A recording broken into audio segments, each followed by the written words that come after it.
देखो रिकॉर्डिंग का मैसेज कर, स्क्रीन शेयर है।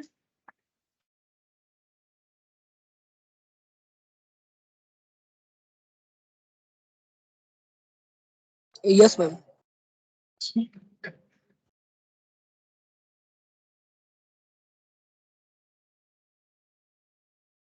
अच्छा देखो, ये जो हम लोग चैप्टर स्टार्ट किए थे उसमें एक क्वेश्चंस बाकी है, ठीक है, एक एक ही क्वेश्चन बाकी है, क्वेश्चन नंबर 6, ये करवा देते हैं। उसके बाद हम लोग स्टार्ट करेंगे framework for preparation of financial statement, ठीक है। तो पहले ये कर लेते हैं, देखते हैं जो टाइम बचेगा उसमें हम लोग वो स्टार्ट कर लेंगे। ये क्वेश्चन वैसे भी थोड़ा सा लेंदी है, क्वेश्चन नंबर 6 जो है। देखो क्या बोला है यहाँ पर। On 31st March 2001, SR Limited provides the following ledger balances after preparing its profit and loss account for the year ended 31st March 2001. Equity share capital, fully paid shares of 50 each, calls in area। अच्छा, equity share capital जो है ये हम लोग का जो है share capital में जाएगा, कॉल्स इन एरियर जो है शेयर कैपिटल से एडजस्ट हो जाएगा। तो हम लोग को पता चलेगा पेड अप कैपिटल कितना है। Land, building, plant and machinery, furniture, fixture, ये सब पीपी का पार्ट हो गया। सिक्योरिटीज प्रीमियम रिजर्व सरप्लस का पार्ट, जनरल रिजर्व ये भी रिजर्व सरप्लस, पीएल भी reserve surplus. Loan from public finance corporation secured by hypothecation of land, मतलब सिक्योर्ड लोन है और ये है 26,30,000 का, ठीक है। अच्छा, इसके बाद यहाँ पर अदर लॉन्ग टर्म लोन्स, तो ये भी ऊपर वाला भी लॉन्ग टर्म लोन ही है। जो सिक्योर्ड लोन है हाइपोथिकेशन पे है, तो ये सब लॉन्ग टर्म लोन ही माना जाता है। फिर देखो शॉर्ट टर्म बोरोइंग मतलब शॉर्ट टर्म लोन्स। अच्छा, इन्वेंट्रीज में फिनिश गुड्स है, रॉ मटेरियल है, ट्रेड रिसीवेबल दिया हुआ है, एडवांस दिया हुआ है, trade payable, provision for taxation, unpaid dividend मतलब डिविडेंड देने का बात है बट दिया नहीं है तो आउट मतलब करेंट लाइबिलिटी है ना, cash in hand, balance with bank और टोटल दे रखा है। अच्छा, अब यहाँ पर देखो following additional information was also provided in respect of the above balance. 50,000 fully paid equity share are allotted as consideration for land. तो इस तरह का चीजों में हमें क्या करना है, हम लोग को इसको डिस्क्लोज करना पड़ेगा कि 50,000 जो है वो अलॉट किया गया है लैंड परचेस करने के लिए, ठीक है। तो इसको डिस्क्लोज करना पड़ेगा अलग से। लैंड परचेस करने से एंट्री हो जाएगा land to equity share capital, क्योंकि शेयर इशू करके किया गया है। कॉस्ट ऑफ एसेट, यहाँ कॉस्ट बताया गया है। देखो कॉस्ट मतलब जो परचेस प्राइस है 32, 30, 16, 50, यहाँ पर देखोगे तो उससे कम वैल्यू दिख रहा है, मतलब डेप्रिसिएशन के बाद का वैल्यू बता रहे हैं, मतलब ये कैरिंग वैल्यू बता रहे हैं, या फिर जो डब्ल्यू होता है वो मतलब बचा हुआ वैल्यू। तो इससे हमें डेप्रिसिएशन मिल जाएगा, दोनों का बैलेंस करेंगे तो। Trade receivable 4,86,000 due for more than 6 months, ये डिस्क्लोज करना पड़ता है और कुछ नहीं कि 6 मंथ से कम वाला कितना है, 6 मंथ से ज्यादा वाला कितना है।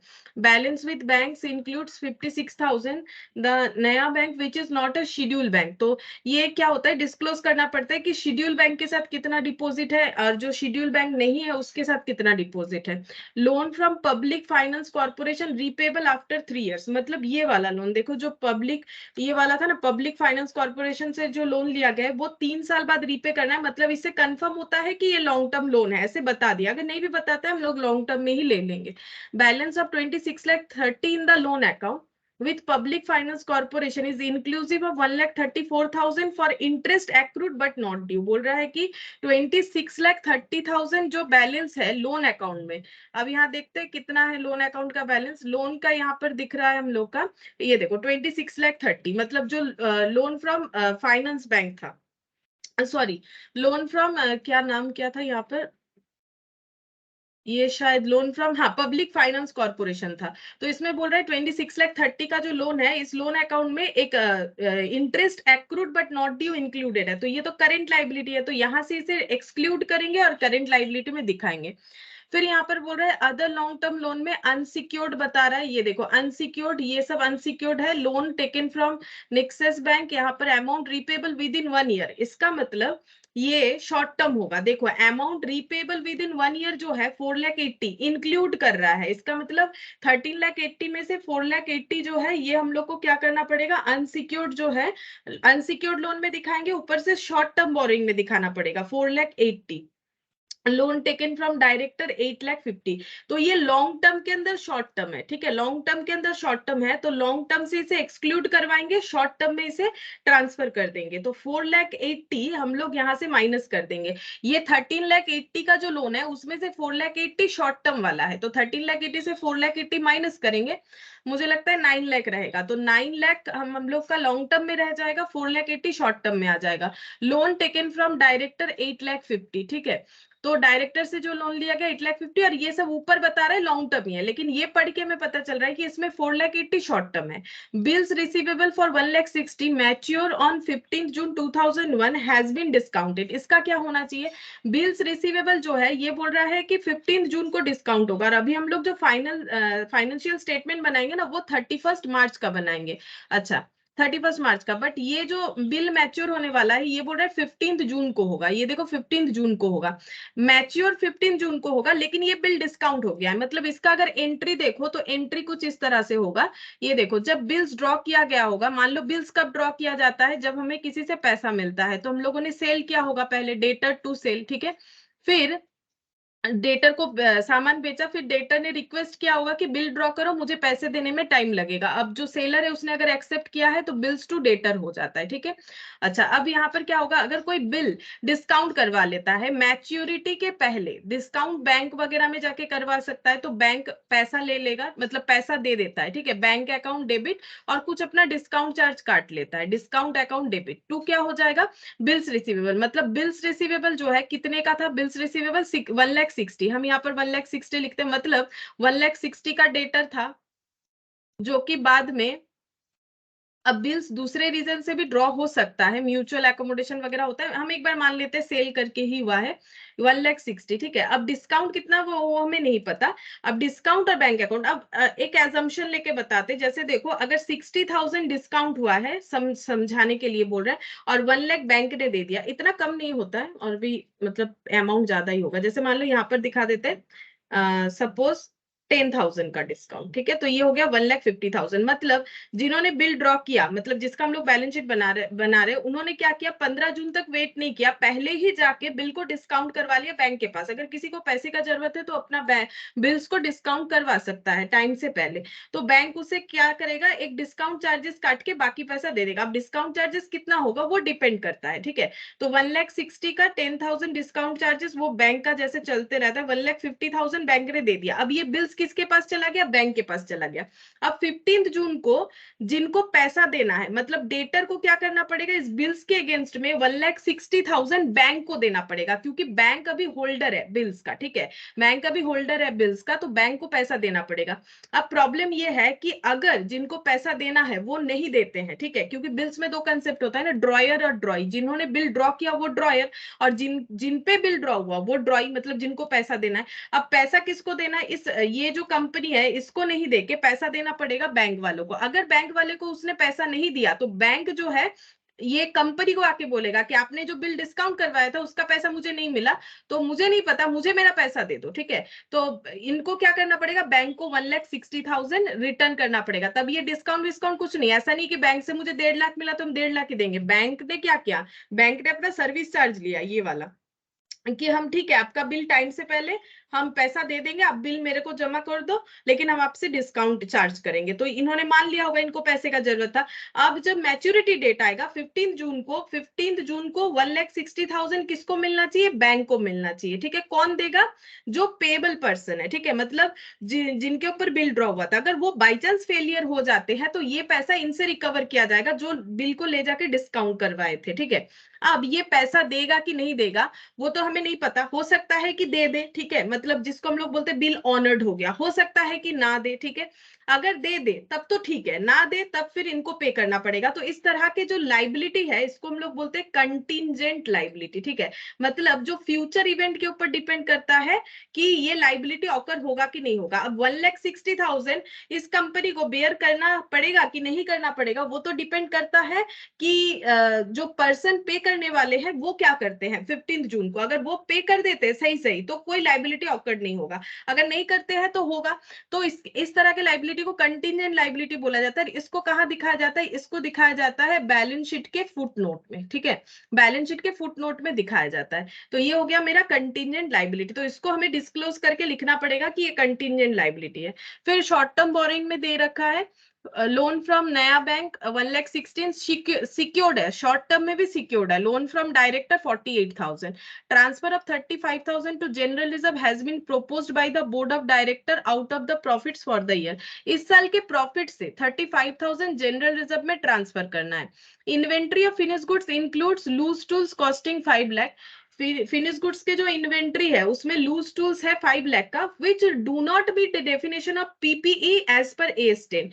AS10 मतलब जिन लोगों ने पढ़ा है, ठीक है, जिनके सिलेबस में उनको तो मैंने करवाया है, अकाउंटिंग स्टैंडर्ड 10 हमें फिक्स्ड एसेट के बारे में बताता था पहले, ठीक है, लेकिन अब इसका नाम चेंज होके हो गया है पीपीई यानी प्रॉपर्टी प्लांट इक्विपमेंट, ठीक है।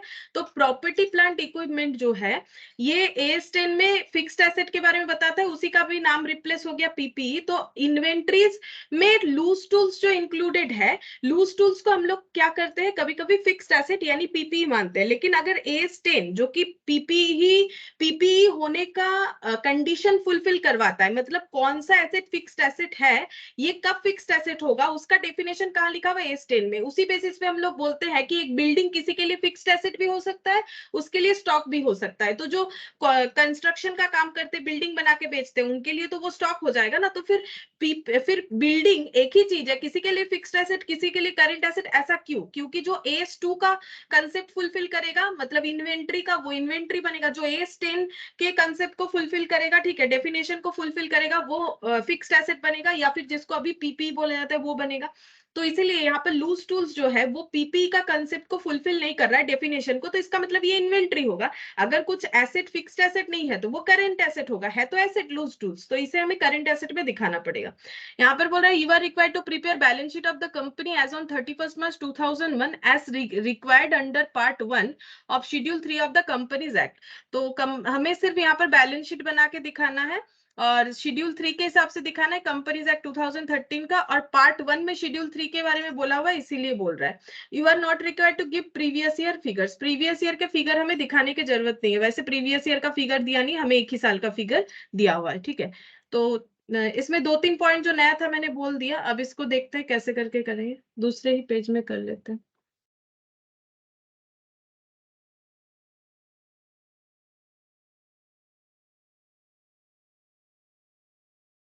यहाँ पर लिखते हैं SR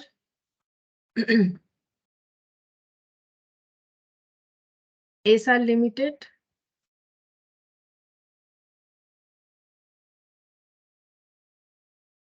balance sheet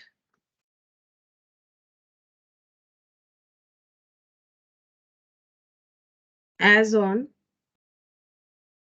31st March 2001।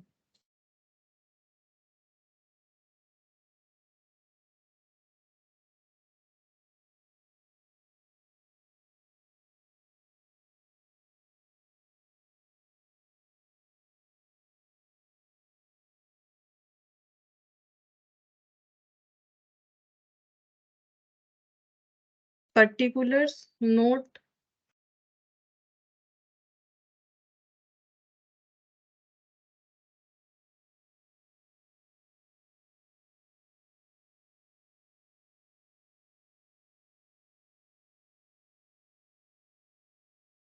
Rupees. पहले लिख लेते हैं क्या क्या हमारा पॉइंट होगा, जैसे हेडिंग जो है वो तो मेंटेन करना ही हमें, इक्विटी एंड लाइबिलिटीज,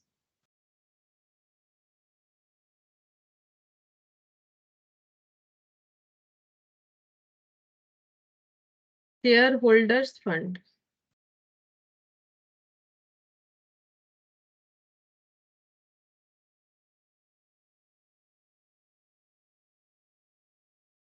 इसके अंदर share capital,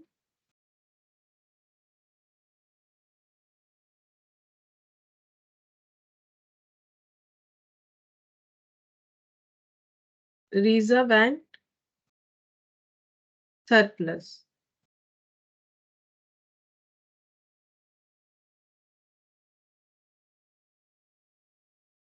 non current liability.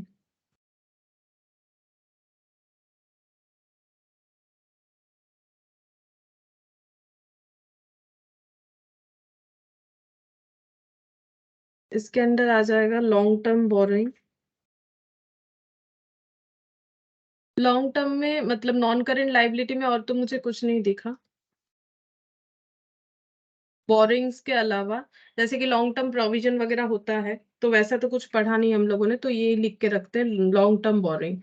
इसमें नेक्स्ट लिखेंगे करेंट लाइबिलिटी। करेंट लाइबिलिटी में ट्रेड पेबल था,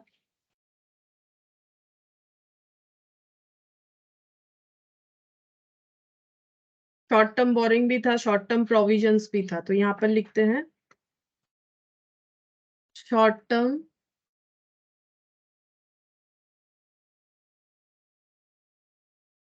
boring, trade payable, other current liability,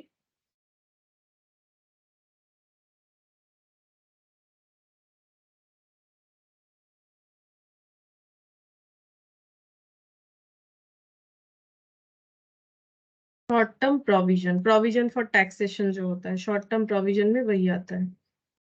दूसरे कोई प्रोविजंस होंगे शॉर्ट टर्म के लिए तो वो भी आ जाएंगे, लेकिन इस क्वेश्चन में शॉर्ट टर्म प्रोविजन यानी टैक्स वाला ही है, नॉर्मली ये पॉइंट रहता है। अच्छा, इसके बाद एसेट। एसेट में non current asset,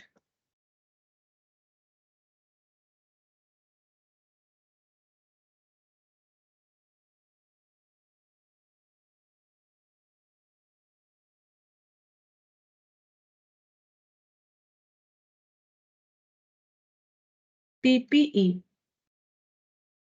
fixed asset, intangible तो मैंने कुछ पढ़ा नहीं, तो इंटेंजिबल का जगह रखने का जरूरत नहीं, क्वेश्चन में इंटेंजिबल कुछ नहीं था। अब सेकेंड पॉइंट लिखेंगे करेंट एसेट।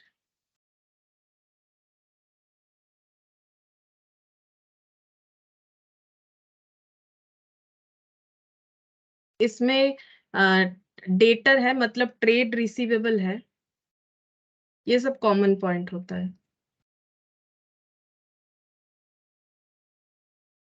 इन्वेंट्रीज है, स्टॉक,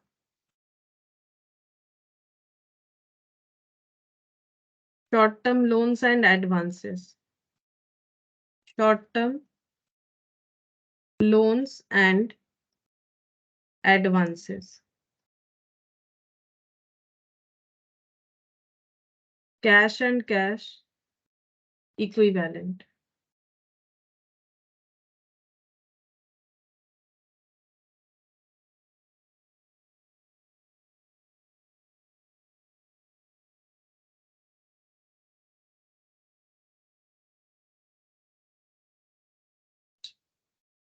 अब हम लोग एक एक नोट बनाना स्टार्ट करते हैं। यहाँ डिटेल्स के हिसाब से हम लोग नोट बनाएंगे। तो पहला यहाँ पर इक्विटी शेयर आ रहा है, तो पहला इक्विटी शेयर का ही बन जाएगा, मतलब share capital.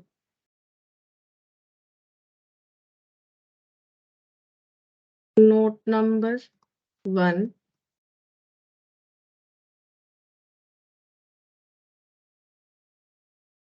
Share capital. Share capital में यहाँ पर equity share capital fully paid shares of 50 each, लेकिन इसमें कॉल सिनेरियर भी बोला है, ठीक है, तो ऐसे लिखेंगे equity share capital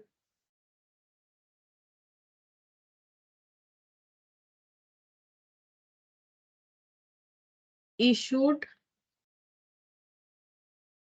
subscribed and issued, subscribed and called up।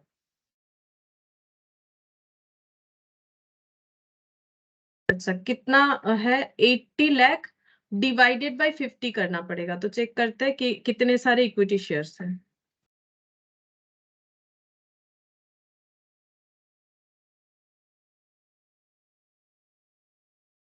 Eighty lakh divided by 50, 1,60,000।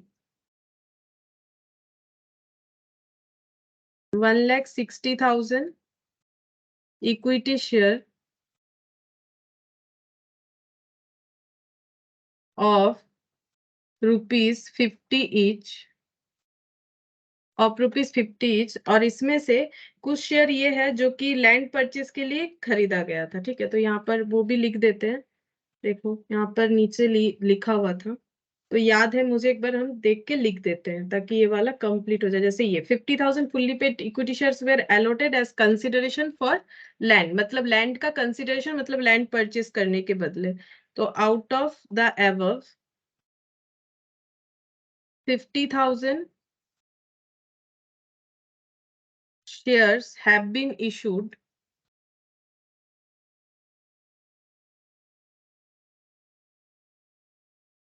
for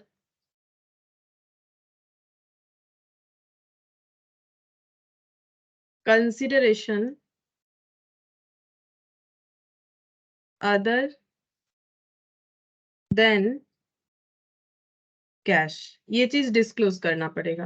अच्छा, यहाँ पर 1,60,000 into 50,000 करके ये अमाउंट कॉलम में आ जाएगा 80 लाख। अच्छा, अब यहाँ पर अगर देखें तो इसमें कॉल्सिन एरियर भी है। अब यहाँ चले आते हैं, देखो यहाँ पर बोला है कॉल्सिन एरियर। कॉल्सिन एरियर मतलब जो पैसा नहीं मिला तो वो लेस कर देंगे। यहाँ से लिखेंगे लेस कॉल्स इन एरियर 15,000,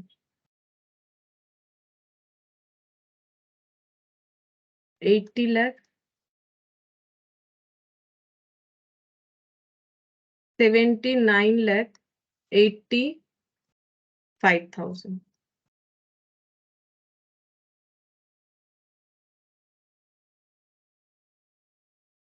79,85,000। अच्छा,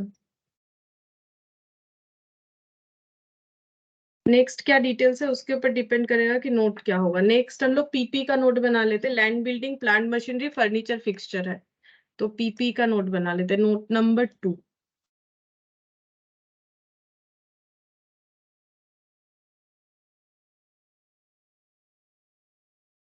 particulars gross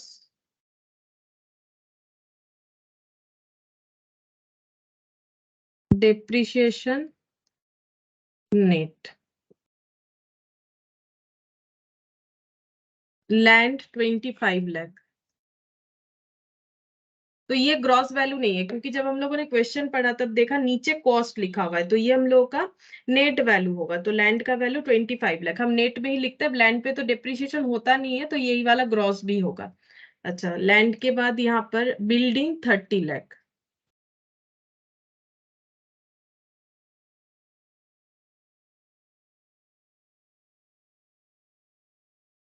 plant and machinery 24 lakh.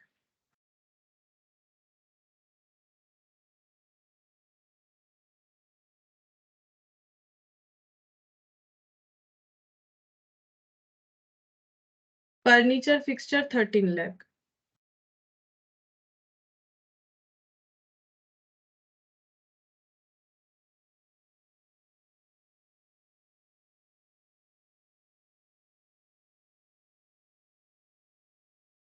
अच्छा, इसके बाद है सिक्योरिटीज प्रीमियम, मतलब रिजर्व सरप्लस का नोट बनेगा। इसका इतना जगह रख देते हैं। नोट नंबर 2, यहाँ पर note number 3, note number 3, reserve and surplus, reserve and surplus. अच्छा, इसमें आ जाएगा सिक्योरिटीज प्रीमियम। यहाँ पर है securities premium 15 lakh.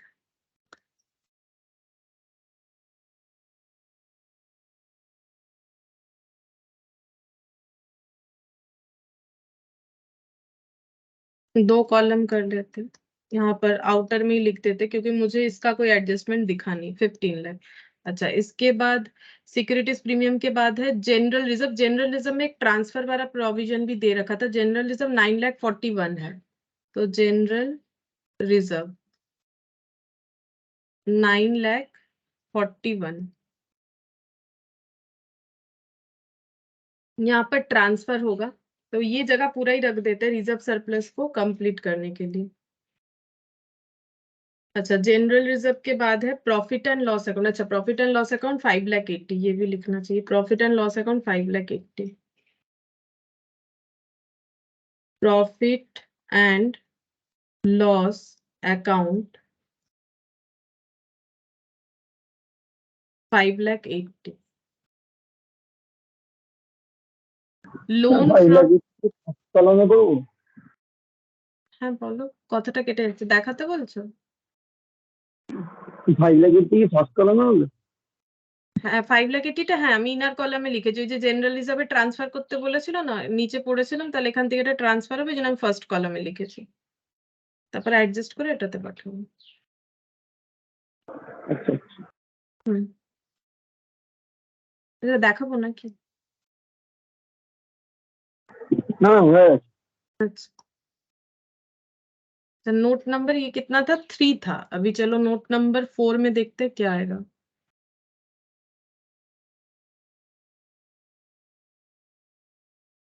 Note number 4,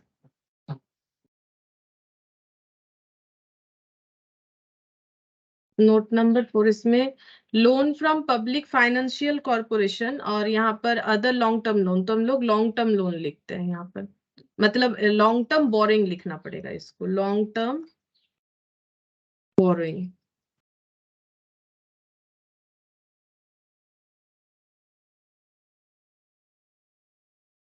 तो लॉन्ग टर्म बोरिंग में लोन है।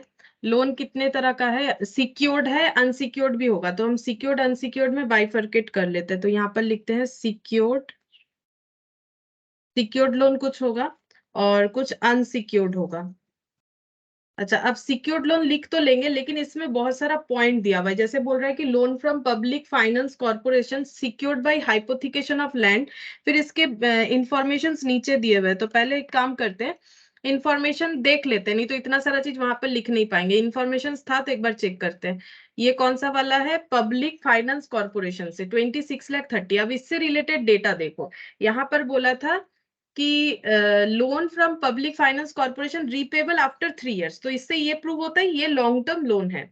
बैलेंस ऑफ 26,30,000, मतलब जो हमारा ट्रायल बैलेंस है उसमें 26,30,000 ही दिख रहा है। In the loan account with public finance corporation is inclusive of 1,34,000 for interest accrued but not due. ये करंट लाइबिलिटी की इंटरेस्ट एक्रूड हुआ है बट नॉट ड्यू, तो ये हमें माइनस कर देना पड़ेगा। और लोन जो है वो सिक्योर्ड है हाइपोथिकेशन ऑफ लैंड के थ्रू से, ठीक है। तो ये लिख लेते हैं 26,30,000 का 30 जो है उसमें से माइनस करके लिखना पड़ेगा। तो इसको हम लोग कैसे लिखेंगे? इसको देखो ऐसे लिखते हैं, यहाँ पर सिक्योर्ड लिख दिया। अब यहाँ पर लिखते हैं नाम लोन का, loan from public finance corporation.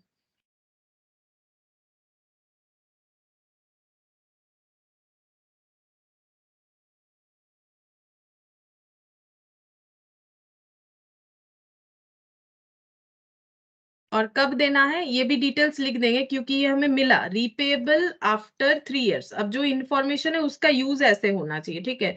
ये कितने दिन के लिए लॉन्ग टर्म हो रहा है? 1 year से ज्यादा होगा तो लॉन्ग टर्म, लेकिन जब इन्फॉर्मेशन है कि 3 साल बाद रीपे करना है तो हम लोग ऐसे लिख देंगे रीपेबल आफ्टर 3 years, ठीक है।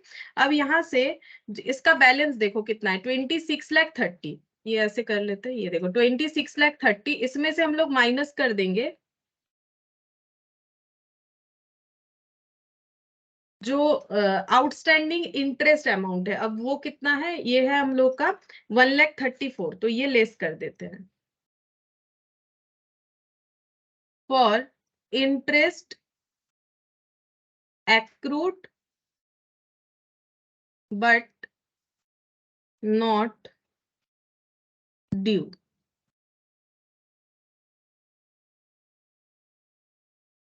माइनस 1,34,000, 24,96,000, 24,96,000, ठीक है। अच्छा, अब इसका सिक्योरिटी कैसे है वो भी लिखेंगे यहाँ पर, secured by hypothecation of land, ठीक है। देखो ये लिखा हुआ था कि कैसे सॉरी ये बार बार खोल रहे हैं। ये देखो यहाँ पर लिखा हुआ था सिक्योर्ड कैसे है, यहाँ पर secured by hypothecation of land, यही वाला पॉइंट ऊपर भी लिखा हुआ था, सेम चीज लिखा हुआ है ना, उसी का डिस्क्रिप्शन लिखा हुआ है। ये देखो secured by hypothecation of land. अच्छा, अब इसके अलावा यहाँ पर और अदर लॉन्ग टर्म लोन है 22,50,000, लेकिन इसमें हमें कैलकुलेशंस कुछ करना पड़ेगा। देखो अदर लॉन्ग टर्म लोन, पहले हम यहाँ पर लिखते हैं अदर लॉन्ग टर्म लोन। अब ये अनसिक्योर्ड है क्योंकि इसमें सिक्योरिटी कुछ बोला नहीं है, तो इसका हेडिंग करेंगे पहले अनसिक्योर्ड बोल के। अनसिक्योर्ड में क्या है, अदर लॉन्ग टर्म लोन। अब other long term loan total देखो कितना है, अदर लॉन्ग टर्म लोन है टोटल 22,50,000, ठीक है 22,50,000 है। ये एक बार ना यहाँ पर नोट डाउन करते हैं, 22,50,000 ये total other long term loan बता रहा है। अब नीचे इसका भी कुछ हमें इंफॉर्मेशन मिल रहा है।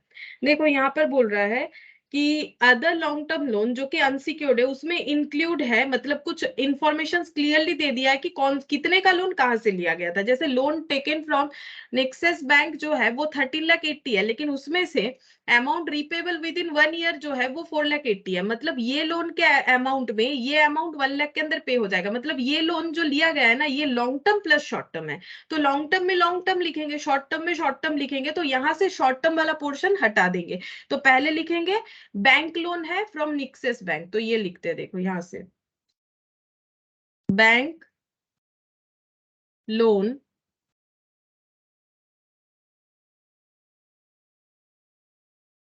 अच्छा ये कितना हो जाएगा 13 लाख, यहाँ पर देखो बताया 13,80,000 ये पूरा लोन है जो कि ये बैंक से लिया गया है, लेकिन इसमें से 4,80,000 का रीपेबल हो जाएगा 1 ईयर में, मतलब 4,80,000 शॉर्ट टर्म बोरिंग में जाएगा, लॉन्ग टर्म में नहीं जाएगा। अब माइनस करते हैं 1380 के साथ, 1380 के साथ 90, मतलब 9 लाख होगा, ठीक है। तो यहाँ पर लिख देते हैं 9 लाख, ये हो गया। अच्छा, अब यहाँ पर और कौन सा लोन का ये कैलकुलेशन आएगा, लोन टेकन फ्रॉम डायरेक्टर 8,50,000, तो यहाँ पर लिखते हैं लोन, ये भी लॉन्ग टर्म है, क्यों ऊपर ही लिखा हुआ है ना लॉन्ग टर्म, तो यहाँ पर लिखेंगे loan taken from director, loan taken from director, amount देखते हैं 8,50,000, ठीक है। तो हम लोग का टोटल कितना था 22,50,000, क्या चीज अनसिक्योर्ड लोन, ठीक है। उसमें से हम लोगों ने कितने का लोन लिख दिया 13,80,000 का लिख दिया, लेकिन उसमें से 4,80,000 हम लोगों ने हटा भी दिया। क्यों हटा दिया, बिकॉज 4,80,000 ये देखो 13,80,000 में ही तो 4,80,000 इंक्लूडेड है। मतलब बेसिकली जो हम लोग का ये लॉन्ग टर्म अदर लोन है वो वैसे ही 4,80,000 से मेरा कम हो जाना चाहिए। क्यों, क्योंकि ये टोटल लोन है, loan taken from director, loan from this bank, ठीक है। तो अगर हम लोग देखें तो टोटल में हम लोग का होना चाहिए 22,50,000 जब हम ये वाला नोट का टोटल करेंगे। बट वो 22,50,000 नहीं होगा, उसमें 4,80,000 कम होगा। क्यों कम होगा, क्योंकि 4,80,000 मेरा जो है नॉन सॉरी 4,80,000 जो है मेरा शॉर्ट टर्म बोरिंग में आ गया, क्योंकि बता दिया था कि 1 ईयर के अंदर रीपे है। मतलब मेरा लोन का टोटल कितना होगा, लोन का अकाउंट का जब हम लोग टोटल करेंगे तो ये हो जाएगा 17,70,000 हो जाना चाहिए, बिकॉज 4,80,000 से मेरा कम हो जाएगा, ठीक है। अब 17,70,000 में मैंने कितना कितना लिख डाला है देखते हैं, इसमें 9 लाख लिख लिया है, ठीक है। तो 9 लाख हटा देते हैं, इसमें से 8,50,000 मैंने लिख दिया है, तो वो भी हटा देते, बचा कितना 20,000। तब ये 20,000 कहाँ से लिया गया लोन है इसके बारे में कुछ नहीं बताया, तो हमें कैसे लिखना चाहिए, अदर्स बोल के, ठीक है, अदर्स बोल के लिखना चाहिए। अब ये दोनों का टोटल करेंगे तो हमें टोटल लॉन्ग टर्म बोरिंग मिल जाएगा सिक्योर्ड अनसिक्योर्ड मिला के 24,96,000, 24,96,000 प्लस 1,770, 42,66,000, ठीक है। 42,66,000 ये बन गया हम लोग का नोट नंबर 4। बाद में एक लिख देंगे एक ही साथ सारा चीज, फिर लिखेंगे नोट नंबर 5। देखते हैं अब कौन सा वाला डिटेल्स है हमारे पास। शॉर्ट टर्म बोरिंग है, ठीक है, चलो शॉर्ट टर्म बोरिंग है 4,60,000, तो हेडिंग करते हैं शॉर्ट टर्म बोरिंग का।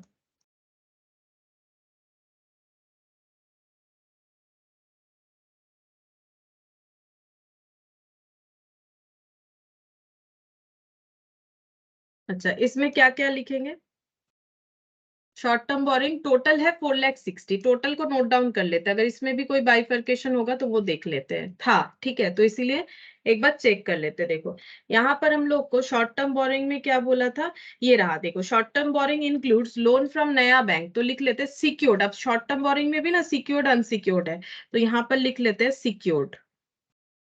सिक्योर्ड में आएगा loan from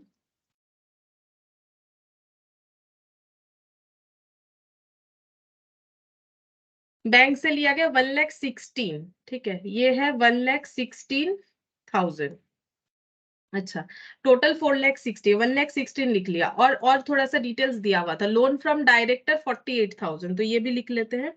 loan from director 48,000। अच्छा, अब जैसे यहाँ पर हम लोग का टोटल रिड्यूस होके 17,71,000 है, यहाँ पर हमारा टोटल 4,60,000 प्लस 4,80,000 से इंक्रीज होगा। क्यों? ये शॉर्ट टर्म लोन यहाँ पर आ जाएगा। ठीक है, शॉर्ट टर्म लोन को तो शॉर्ट टर्म बोरिंग में लिखेंगे, तो मेरा जो शॉर्ट टर्म बोरिंग का टोटल है उसका कॉलम का मेन टोटल इतना होना चाहिए। ठीक है, ये वैल्यू होना चाहिए 9,40,000। ठीक है, जिसमें से मैंने अभी 1,16,000 लिखा है, 48,00,000। अब ये 4,80,000 को लिखेंगे, 4,80,000 वाला शॉर्ट टर्म बोरिंग में आएगा, वो भी लिख लेंगे। अब 4,80,000 भी हटा देते, लिख लेंगे, पता चल गया क्या लिखना है। अब हम लोग को क्या करना पड़ेगा, 4,60,000 को अदर्स बोल के दिखाना पड़ेगा। नहीं, 4,60,000 नहीं होगा, कुछ और होगा शायद, मेरा गलत हो गया कैलकुलेशन। ठीक है, हम देख लेते हैं। अभी ये लिख दिया लोन फ्रॉम बैंक और लोन फ्रॉम डायरेक्टर, ये दोनों हमें क्वेश्चन में गिवन था। ये 4,80,000 को भी लिख लेते हैं, उसके बाद हम टोटल करके देखते हैं। 4,80,000 को कैसे लिखेंगे, यहाँ पर लिखेंगे लोन फ्रॉम, ये भी किसी बैंक से लिया गया था। ठीक है, एक्सिस बैंक से। Loan from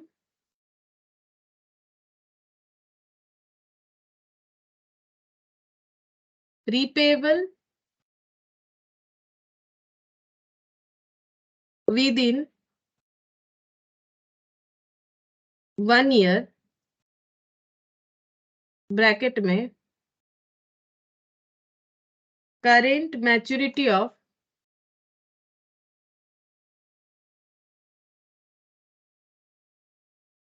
long term borrowing. था long term borrowing, but maturity जल्दी हो गया, मतलब रीपेमेंट कर दिया जा रहा है 1 ईयर के अंदर, इसीलिए 4,80,000 का भी हम लोग का शॉर्ट टर्म बोरिंग बन जाएगा। तो अदर्स में कितना आएगा, अदर्स में चेक करते हैं कितना आएगा। तो यहाँ पर क्या क्या लिखा है हम लोगों ने, 1,16,000 लिख लिया, 48,00,000 लिख लिया, 4,80,000।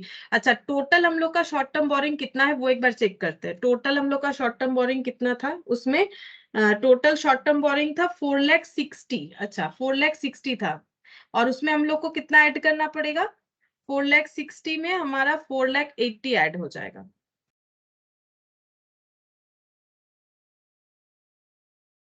तो 9,40,000 होगा। ठीक है, ये टोटल 9,40,000, मतलब शॉर्ट टर्म बोरिंग का जो कॉलम है उसका टोटल 9,40,000 होना चाहिए। तो यहाँ पर कॉलम का टोटल हम लोग का 9,40,000 बनेगा। तो ये अदर्स में कितना आएगा, 9,40,000 में हम लोगों ने कितना लिख लिया है, 4,80,000 लिख लिया है।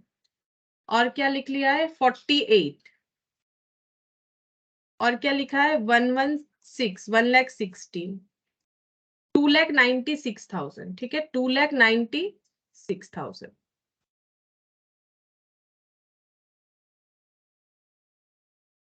2,96,000 हो जाएगा। अच्छा, ये बन गया हम लोग का शॉर्ट टर्म बोरिंग का कैलकुलेशन। ठीक है, बस यहाँ पर यही देखना था, एक लोन एक जगह से दूसरे जगह ट्रांसफर होगा तो टोटल अमाउंट में चेंजेस होगा। टोटल अमाउंट इसीलिए देखना है ताकि हम लोग अदर्स बोल के जो अमाउंट बच रहा है वो लिख सके। इसके बाद आ रहा है इन्वेंट्रीज, दूसरा नोट आ रहा है इन्वेंट्रीज, तो ये नोट नंबर 6 हो जाएगा।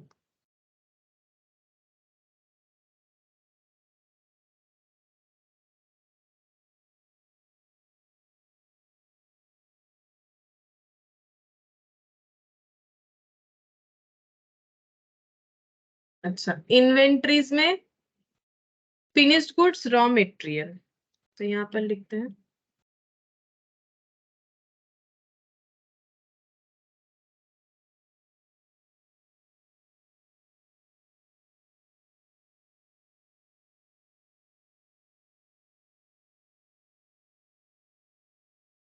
फिनिश्ड गुड्स है 45 lakh, raw material 13 lakh.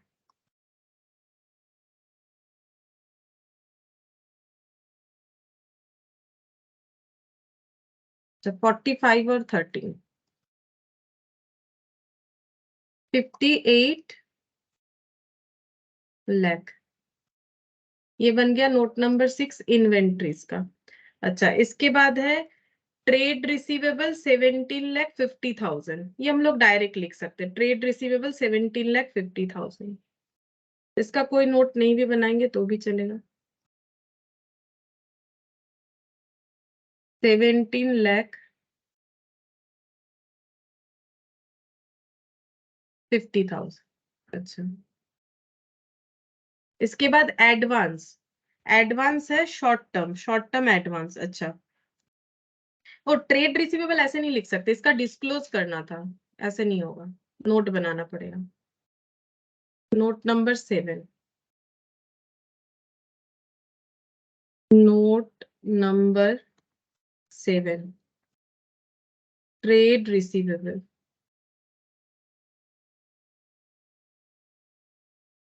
Trade receivable में हम लोग का चेक करना पड़ेगा।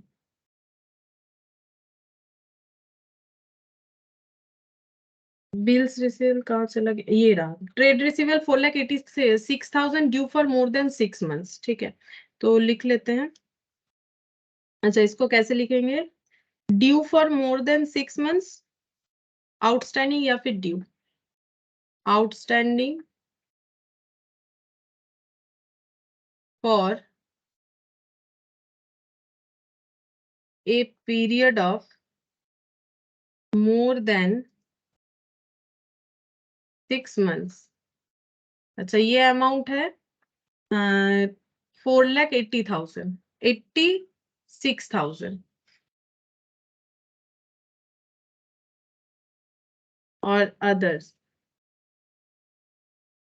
अदर्स कितना होगा, टोटल से ये माइनस करना पड़ेगा। टोटल था 17,50,000।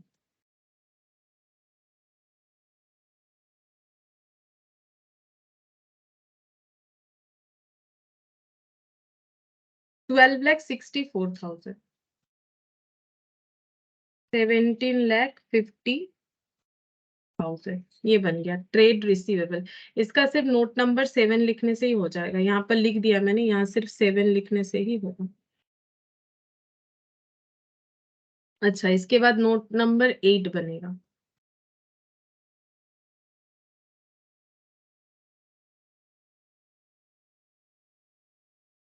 ट्रेड रिसीवेबल के बाद है एडवांस शॉर्ट टर्म, यहाँ पर बोला हुआ है शॉर्ट टर्म एडवांस 3,75,000। अच्छा तो ये आ जाएगा short term loans and advance के अंडर।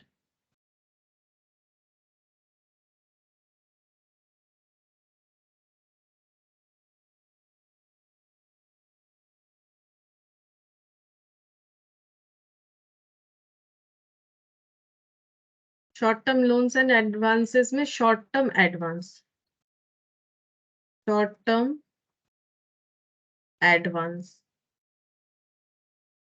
शॉर्ट टर्म एडवांस वैल्यू है 3,75,000।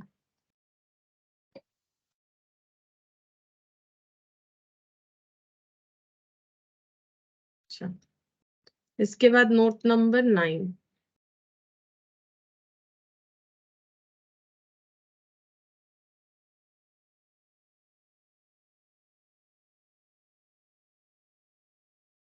Trade payable 8,13,000। ये हम लोग डायरेक्ट लिख सकते हैं, ट्रेड पेबल, इसका कोई कुछ था नहीं, ट्रेड पेबल को डायरेक्टली लिख सकते हैं।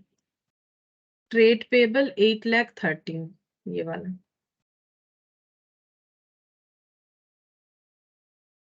अच्छा ट्रेड पेबल के बाद है प्रोविजन फॉर टैक्सेशन, ये शॉर्ट टर्म प्रोविजन में जाएगा, short term provision, short term provision.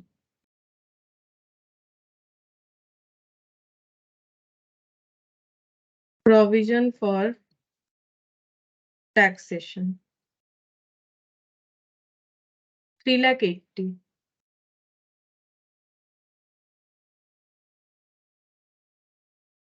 बस और तो कोई प्रोविजंस था नहीं। अनपेड डिविडेंड ये करंट लाइबिलिटी में आएगा, अदर करंट लाइबिलिटी में, नोट नंबर 10। करंट लाइबिलिटी में other current liability, other current liability,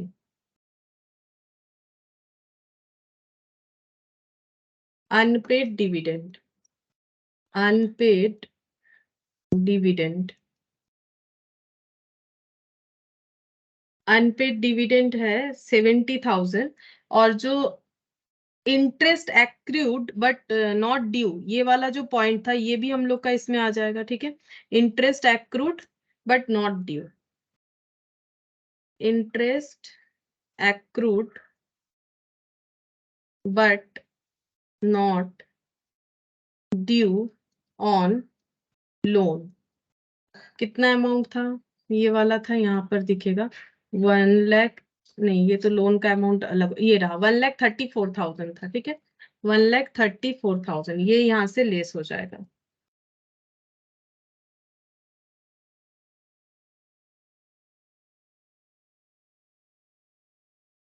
$2,04,000 note number 10 बन गया।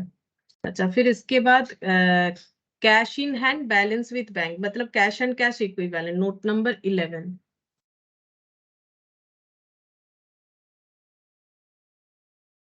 Cash and cash equivalent,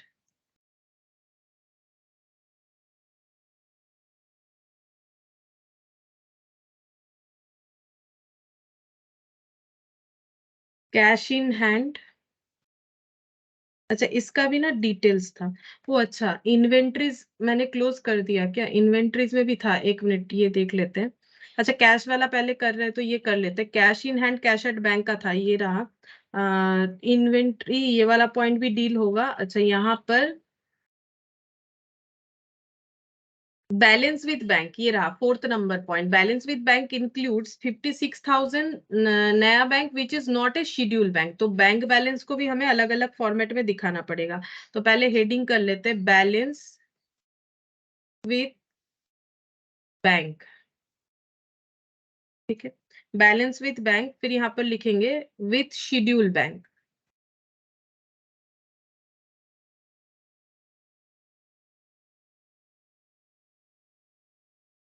schedule bank होगा, अब यहाँ पर बोला है शेड्यूल बैंक के साथ नॉट ए शेड्यूल बैंक, वो है 56,000, तो वो लिख लेते हैं। विथ अदर बैंक, मतलब जो शेड्यूल बैंक नहीं है, विथ अदर बैंक है 56,000। 56,000 ब्रैकेट में लिखते हैं बैंक का नाम। अच्छा, और जो शेड्यूल बैंक के साथ है वो कितना होगा? तो ये दोनों का टोटल कितना है वो तो पहले हमें देखना पड़ेगा कि बैंक बैलेंस कितना हो रहा है। बैंक बैलेंस है 4,14,000, तो ये टोटल बनना चाहिए हम लोग का 4,14,000। तो अगर 56 यहाँ पर आ रहा है, बाकी कितना होगा? 3,58,000।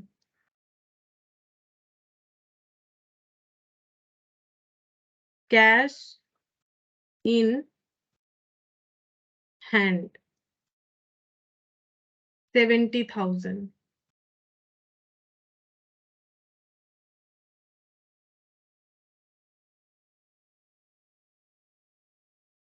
4,28,000 नहीं, 4,88,000 होना चाहिए। 4,14,000 प्लस 70,000, 4,84,000। तो इधर लिख लेते हैं 4,84,000। ये हम लोग का हो गया cash in hand eight cash at bank.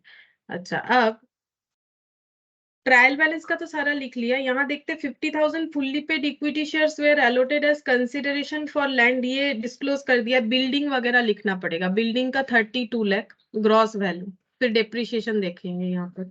Gross value यहाँ पर बिल्डिंग का है 32 लाख,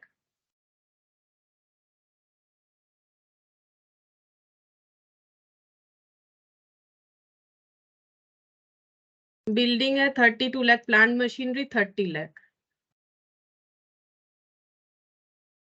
फर्नीचर फिक्सचर 16 लाख 50। अच्छा, ये दोनों का गैप हमें डेप्रिसिएशन बताएगा। अब जैसे कि लैंड का बोला था, इसमें कोई डेप्रिसिएशन नहीं है, तो इसका जो ग्रॉस वैल्यू है वही इसका नेट वैल्यू है। अच्छा, 32 लाख से 30 लाख हुआ है, मतलब 2 लाख का डेप्रिसिएशन। 30 लाख से 24 लाख हुआ है, मतलब 6 लाख का डेप्रिसिएशन। और 1650 से 130, 1650, हाँ तो ये हो जाएगा 3 लाख 50। तो ये हम लोग क्योंकि बैलेंस शीट बना रहे हैं तो हम लोग को नेट वैल्यू चाहिए, ठीक है। नेट कॉलम को ऐड करेंगे तो हो जाएगा, और तो कुछ नहीं चाहिए हम लोग को। तो 25 30 24, 25 30 24 प्लस 13, 92 लाख। ये हो गया लैंड एंड बिल्डिंग। अच्छा, यहाँ पर एक लूज टूल्स वाला भी था। अच्छा, ये लिख लिया, ट्रेड रिसीवेबल डिस्क्लोज कर दिया, बैंक बैलेंस भी कर दिया, loan from public finance corporation ये भी। पॉइंट नंबर 6 भी हम लोगों ने डील किया। पॉइंट नंबर 7, पॉइंट नंबर 8 बाकी है, वो कंटीजेंट लाइबिलिटी दिखाएंगे फुट नोट में बैलेंस शीट के। पॉइंट नंबर 9 भी हो गया। 10th नंबर बाकी है, जनरल रिजर्व में ट्रांसफर करना है 35,000, ये बोल रखा है। तो जनरल रिजर्व यहाँ पर transfer from current year profit and loss account, transfer करना है कितना, 35,000। तो यहाँ पर जनरल रिजर्व से ट्रांसफर हो जाएगा, तो टोटल अमाउंट जनरल रिजर्व का लिख देंगे, और यहाँ से लिखेंगे transfer to general reserve. Current year के पीएल से जनरल रिजर्व में ट्रांसफर होगा 35,000। तो ये बैलेंस कितना आएगा, इसको थोड़ा सा नीचे लिख लेते हैं, 5,80,000, और ये 35,000, 35,000। अब ऐड करके आउटर में लिखेंगे 9,41,000 plus 35, 9,76,000, 5,80,000 minus 35,000, 5,45,000 plus 15 lakh plus 9,76,000, 30,21,000, ये बन गया। अच्छा, और कौन सा पॉइंट बाकी है देखते हैं। Inventory of finish goods includes loose tools costing 5 lakh, तो इसको हमें प्रेजेंटेशन सही करना पड़ेगा, बाकी ठीक है। तो यहाँ पर प्रेजेंटेशन को ठीक कर लेते हैं। इन्वेंट्रीज ऑफ फिनिश गुड्स में इंक्लूडेड है, ये थोड़ा सा हटाना पड़ेगा। पूरा ऐसा ही होगा लेकिन इसको लिखने का तरीका अलग हो जाएगा इन्वेंट्रीज का। अच्छा, यहाँ पर लिखेंगे फिनिश गुड्स कितने का हो जाएगा। फिनिश गुड्स हम लोग को लिखना पड़ेगा, फिनिश गुड्स में बोल रहा है कि 5 लाख का लूज टूल्स है, तो यहाँ पर लिखेंगे लूज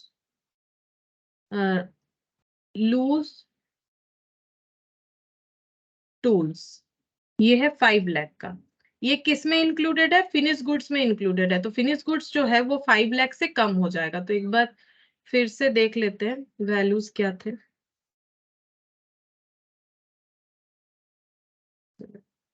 ये रहा 45 लाख, तो 45 माइनस 5, ठीक है, इन लाख, तो ये हो जाएगा 40 लाख। और रॉ मेटेरियल टोटल वही रहेगा, लेकिन प्रेजेंटेशन तो सही होना चाहिए, जैसा बोला है उस तरह का ही डिटेल्स हमें बैलेंस शीट में दिखना चाहिए। नहीं तो बैलेंस शीट के जो यूजर्स है उन्हें कैसे पता चलेगा। 13 लाख, तो यहाँ पर लिखेंगे 13 लाख, तो 45 और 13, 58 लाख, ठीक है, ये हो गया 58 लाख। अब मुझे लग रहा है सारा कैलकुलेशन हमारा क्लोज हो गया। रिजर्व सरप्लस क्लोज हो गया, ये भी क्लोज हो गया है। शॉर्ट टर्म बोरोइंग भी यहाँ पर क्लोज हो गया। इन्वेंट्रीज तो अभी अभी हम लोगों ने क्लोज किया। Trade receivable close, short term loans advances, short term provision, other current liability, cash and cash equivalent, बस ठीक है। अब हम लोग को पुट कर लेना है।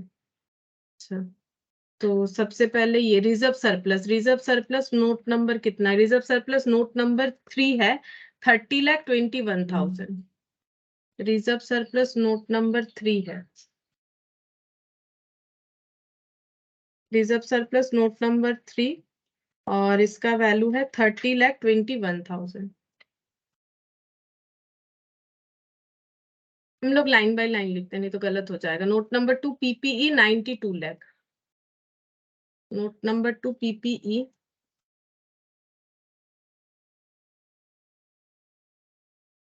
का वैल्यू है 92 लाख।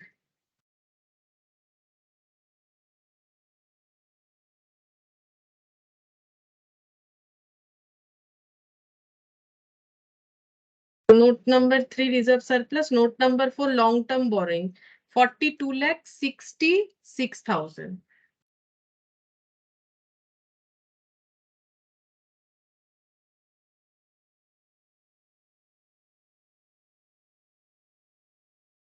$42,66,000 लॉन्ग टर्म बोरिंग हो गया note number 4। Note number 5 9,40,000।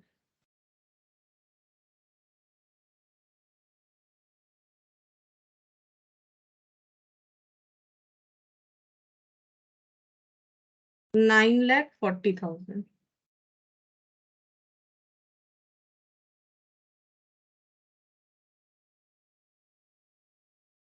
Inventories 58 lakh. Note number 6। Note number 6 inventories 58 lakh.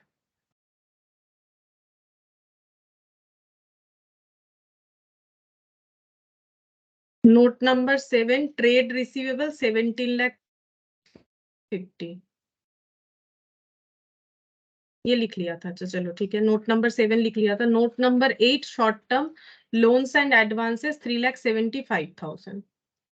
3,75,000 note number 8।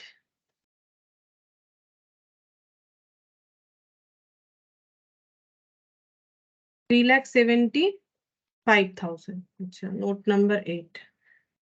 Note number 9 short term provision 3,80,000। Note number 9 short term provision. Note number 9 short term provisions. Short term provisions में value है 3,80,000। Note number 9 हो गया। Note number 10 other current liability 2,04,000। Note number 10 other current liability 2,04,000।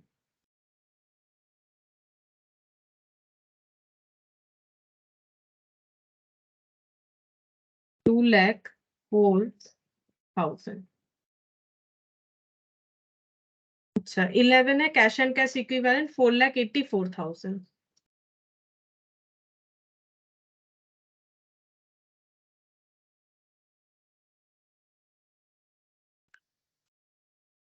$4,84,000। Ma'am answer की 1,46,25,100। 1,76,09,000 এরকম আসছে না? 4620। তাহলে কি ভুল হয়ে গেল? দেখছি। হ্যাঁ ম্যাম 1,76,09,000। হ্যাঁ এটাই আসবে 1,76,09,000। 1,76,09,000।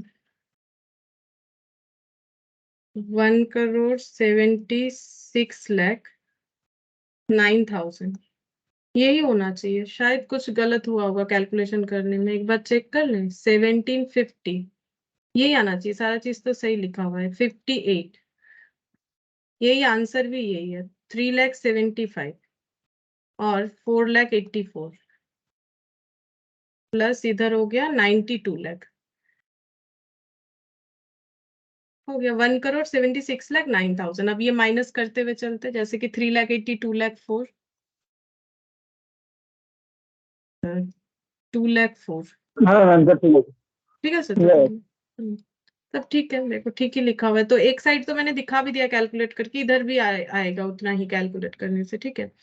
तो ये वाला हम लोग का टॉपिक जो है वो क्लोज हो जाता है। देखो ये जितना भी था हम लोगों ने कर लिया। अब हम लोग यहाँ पर पढ़ेंगे फ्रेमवर्क फॉर फाइनेंशियल स्टेटमेंट, ठीक है। तो जो फाइनेंशियल स्टेटमेंट बनता है उसका फ्रेमवर्क क्या है। तो ये देखो मतलब इसमें थियोरिटिकली और बहुत ही मतलब कुछ कंसेप्चुअल चीज होता है, जैसे बचपन का कुछ चीज जैसे तुम लोग पढ़ते हो ना 11 12 में स्टार्टिंग में एक्रूअल बेसिस अकाउंटिंग इस तरह का, ठीक है। तो framework for preparation and presentation of financial statement क्या होता है वो हम लोग पढ़ेंगे। तो चैप्टर फ्रेमवर्क, मैम है बोलो। लाइब्रेरी, ओ अच्छा अच्छा, हाँ, ठीक ठीक। देखो हम भूल ही गए लिखना ना, यहाँ पर हमें लिखना था कंटिजेंट। ये देखो बंद कर दिया मैंने वो वाला पीडीएफ, ठीक है कोई बात नहीं, वहां पर बता देते हैं। देखो यहाँ लिखा था ना, मैंने नोट डाउन किया था ना अमाउंट, ये देखो यहाँ से हो जाएगा 1,60,000 का जो बिल डिस्काउंटेड था, बट वो मैच्योर होगा 15 जून को। 15 जून को पता चलेगा हमारा लाइबिलिटी बनता है कि नहीं बनता है, ठीक है। तो इसके लिए हमें क्या करना पड़ेगा, यहाँ पर एक नोट देना पड़ेगा, ठीक है। नोट लिखना पड़ेगा, क्या लिखना पड़ेगा, कंटिजेंट लाइबिलिटी। कैसे लिखे, रुको लिख तो देंगे हम, लेकिन थोड़ा सा लैंग्वेज मेरा सही होना चाहिए। हम एक मिनट, लैंग्वेज क्या लिखे, contingent liability for bills discounted, ठीक है। डिस्काउंटेड बिल है बेसिकली, ये क्या है, डिस्काउंटेड बिल है। और ये फुट नोट में जैसे कंटिजेंट लाइबिलिटी लिखा जाता है वैसे ही हमें लिखना है। बट थोड़ा सा मुझे लैंग्वेज एक बार देख लेते हैं हम, ठीक है। लैंग्वेज क्या होना चाहिए यहाँ पर, लैंग्वेज जो है देयर इज अ, ऐसे लिखो, there is a contingent liability, there is a contingent liability amounting to rupees 1,60,000 for bills, क्या था, बिल्स डिस्काउंटेड, ठीक है। Bills discounted matured on, date लिख देते हैं, ठीक है, यहाँ पर लिख देते हैं फॉर डिस्काउंटेड बिल, ऐसे लिख देते हैं फॉर डिस्काउंटेड बिल, जगह थोड़ा कम हो जाए, for discounted bill matured on 6 जून, नहीं क्या डेट क्या था, 15 जून, 15 जून, 15 जून, ठीक है।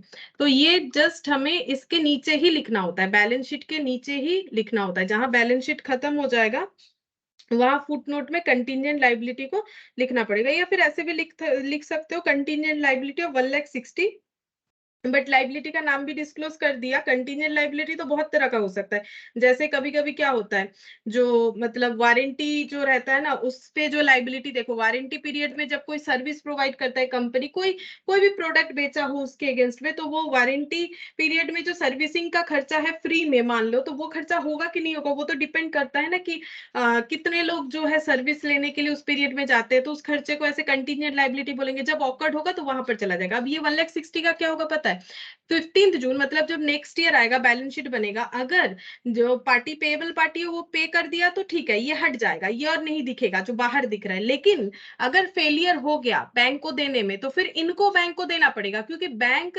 फालतू में लॉस क्यों बेयर करे।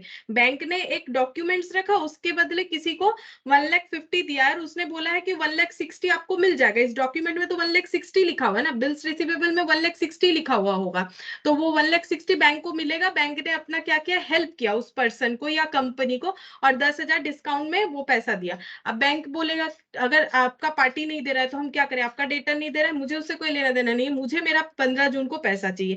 अगर ये फेलियर हो जाता है तो ये लाइबिलिटी फिर अंदर यहाँ आ जाएगा, ठीक है, करेंट लाइबिलिटी में आ जाएगा, पेबल टू बैंक। और अगर पे कर देंगे तो फिर मतलब एंट्री हो जाएगा उस हिसाब से। देखो अगर पेबल करके रखेंगे मतलब बैंक को देना है तो वो करंट लाइबिलिटी में आ जाएगा, और अगर पे कर चुके हैं तो वो एक्सपेंस में आ जाएगा, ठीक है। तो ये करंट लाइबिलिटी में हो जाएगा अगर फेलियर होता है और पे करना बाकी रहता है, और अगर पे हो जाता है तो वो एक्सपेंस में आ जाएगा। लेकिन इस साल के लिए ऐसे रहेगा, ठीक है, इस साल के लिए, क्योंकि अभी तक 15 जून आया नहीं, हम लोग का ये बन रहा है 31 मार्च 2001 का, ये 15 जून 2001 का बात हुआ है। बस इतना ही लिखना पड़ेगा।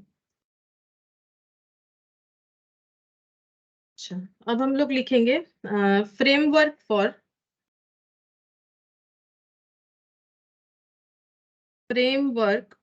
For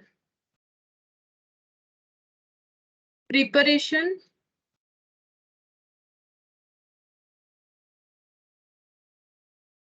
and presentation of financial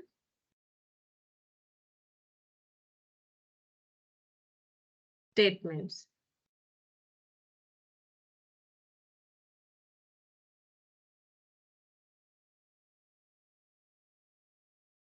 अच्छा, देखो ये चैप्टर पढ़ने का पर्पस क्या है, ये पढ़ने से हमें ये पता चलता है बेसिकली कि हम लोग जो फाइनेंशियल स्टेटमेंट बनाते हैं जहां पर सिर्फ बैलेंस शीट इंक्लूड नहीं है, जहां पर हमारा PL, trading, PL, balance sheet, ठीक है, पीएल एप्रोप्रिएशन पार्टनरशिप के केस में, अच्छा, कैश फ्लो, ये सब इंक्लूडेड होता है। तो फाइनेंशियल स्टेटमेंट को प्रिपेयर करने का फ्रेमवर्क क्या है, फ्रेम क्या है, तो उसके लिए देखो हमें एएस फॉलो करना पड़ता है क्योंकि कंपनीज एक्ट बोलता है हमें, ठीक है। उसके लिए हमें जो है कंपनीज एक्ट का रूल्स रेगुलेशंस भी फॉलो करना पड़ता है, एएस भी फॉलो करना पड़ता है। तो फ्रेमवर्क मतलब किसके बेसिस पे ये बनता है, ठीक है, तो वही चीज हमें यहाँ पर पढ़ना है। तो इस पे हम लोग क्या क्या पढ़ेंगे, देखो हम लोग कंपोनेंट ऑफ फाइनेंशियल स्टेटमेंट पढ़ेंगे, यूजर्स ऑफ फाइनेंशियल स्टेटमेंट कौन कौन है, फंडामेंटल अकाउंटिंग एजम्पशन, मतलब बोल सकते हो 11-12 वाला ही चीज है, लेकिन इसको एक बार गो थ्रू करेंगे हम लोग, और इससे रिलेटेड कुछ जो है क्वेश्चंस भी हम लोग कर सकते हैं। तो देखते हैं आज क्वेश्चन होगा कि नहीं।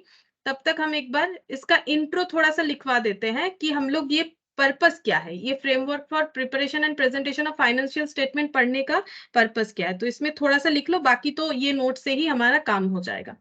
द फ्रेमवर्क सेट आउट, ये बेसिकली थियोरिटिकली है बोल सकते हो, बट इसमें कुछ कुछ क्वेश्चंस भी है। Framework sets out the concept underlying the preparation and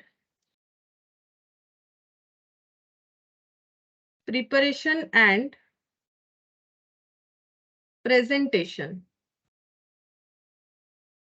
of general purpose financial statement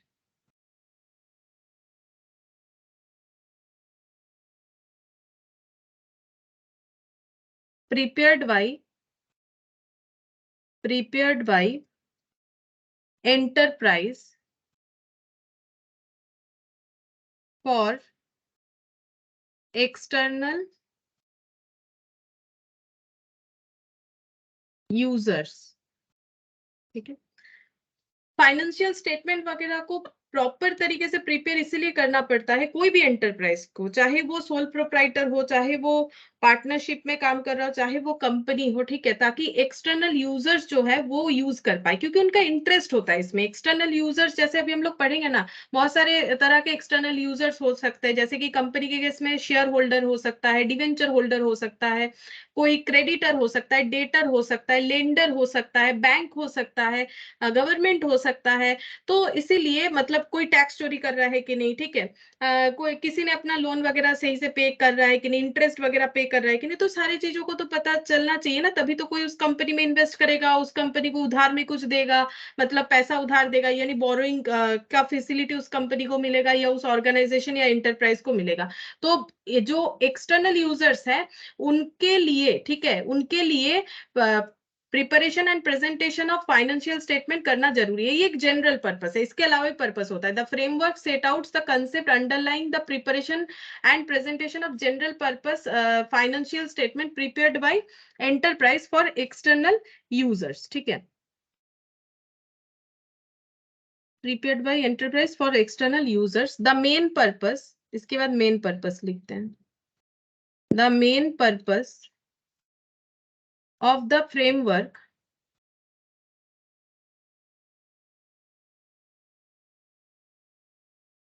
is to assist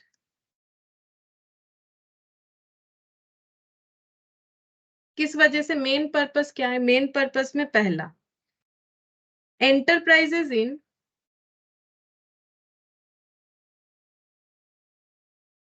in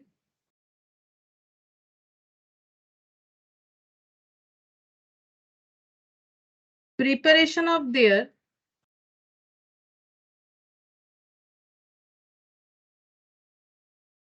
financial statements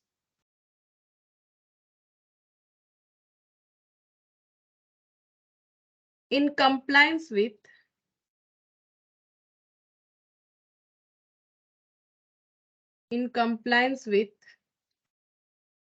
accounting standard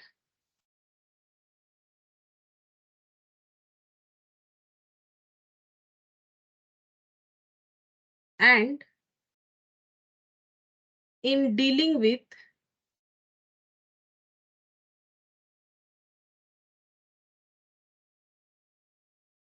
the topic not yet covered by accounting standard। Main purpose में पहला बोल रहा है enterprise in preparation of their financial statement in compliance with accounting standard. Financial statement जब ये लोग prepare करते हैं तो इन्हें अकाउंटिंग स्टैंडर्ड के साथ एट पर यानी कंप्लायंस मतलब जैसे जैसे बोल रहा है वैसे फॉलो करना जरूरी होता है। And in dealing with the topic not yet covered by accounting standard.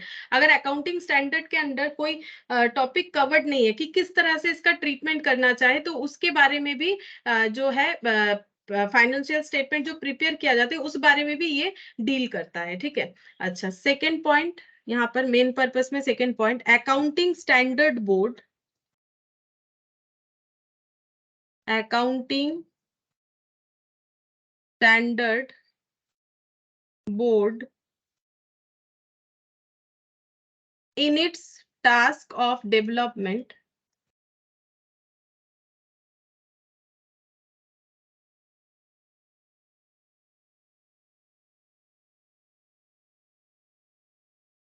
and review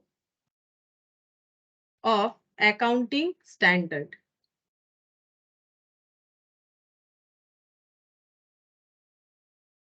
तो ये अकाउंटिंग स्टैंडर्ड जो है ये सब का डेवलपमेंट या फिर जो भी है ऑलरेडी उसका रिव्यू करना ये सब रेस्पॉन्सिबिलिटी होता है एएसबी का मतलब अकाउंटिंग स्टैंडर्ड बोर्ड का। फिर नेक्स्ट लिखेंगे accounting standard board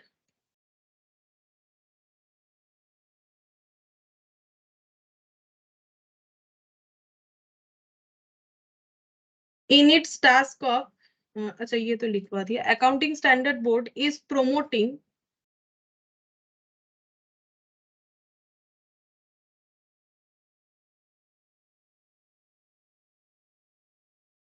harmonization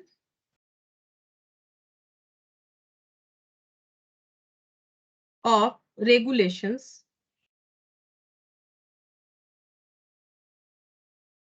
accounting standards and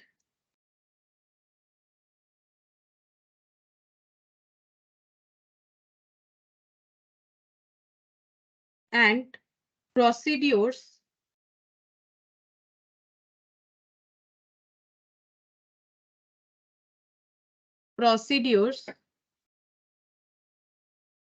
relating to preparation and relating to preparation and presentation of financial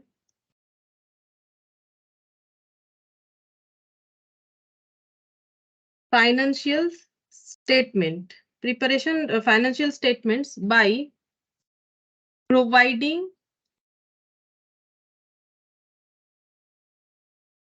a basis for reducing the number of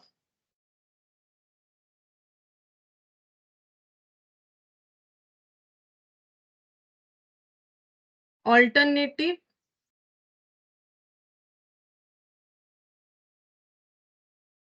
accounting treatments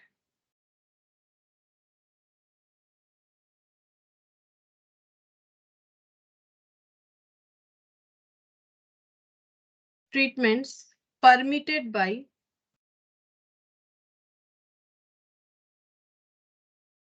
accounting standard.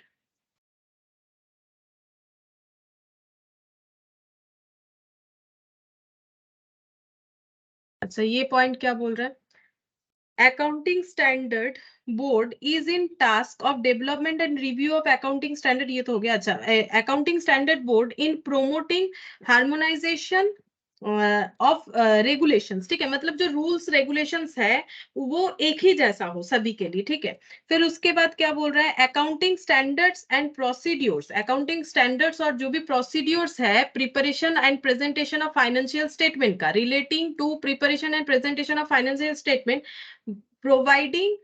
by providing a basis for reducing the number of alternative accounting treatment permitted by the accounting standard. ठीक है, तो ये यहाँ पर बोल रहा है कि जो ASB है इसने क्या किया, ये क्या कर रहा है, ये प्रोमोट कर रहा है हार्मोनाइजेशन ऑफ रेगुलेशंस, मतलब जो रूल्स रेगुलेशंस है वो सबके लिए एक हो, इस चीज को प्रोमोट कर रहा है. और अकाउंटिंग स्टैंडर्ड्स जो है और प्रोसीड्योर्स जो भी है, ठीक है, जो भी अभी तक अकाउंटिंग स्टैंडर्ड्स बना है, जो भी रूल्स रेगुलेशंस या प्रोसीड्योर्स जो बना हुआ है फाइनेंशियल स्टेटमेंट को प्रिपेयर करने का, to the preparation and presentation of financial statement, ये कैसे बोल रहा है? By providing a basis. ठीक है, जिसमें एक बेसिस दिया हुआ है for reducing the number of alternative accounting treatment, ताकि अलग अलग लोग अलग अलग तरीके का ट्रीटमेंट ना करें, जितना कम अलग अलग करेंगे, मतलब सबका एक ही जैसा होगा तो बेटर है, अलग अलग होगा तो फिर प्रॉब्लम होता है. तो इसीलिए बोल रहा है कि एक ही तरह का, तो हम लोग जब एएस में भी स्टार्टिंग में एएस पढ़ते हैं तो वहां पर भी हम लोग यही चीज पढ़ते हैं. ये अकाउंटिंग स्टैंडर्ड वगैरह इसीलिए बनाया जाता है ताकि सभी एक ही तरह का ट्रीटमेंट फॉलो करे अपने फाइनेंशियल स्टेटमेंट में. ठीक है, तो ऑल्टरनेटिव्स को रिड्यूस करने के लिए ये सब जो है रूल्स रेगुलेशंस बनाए गए हैं. ठीक है, अच्छा, और इसके बाद next point, auditors in forming an opinion as to whether financial statement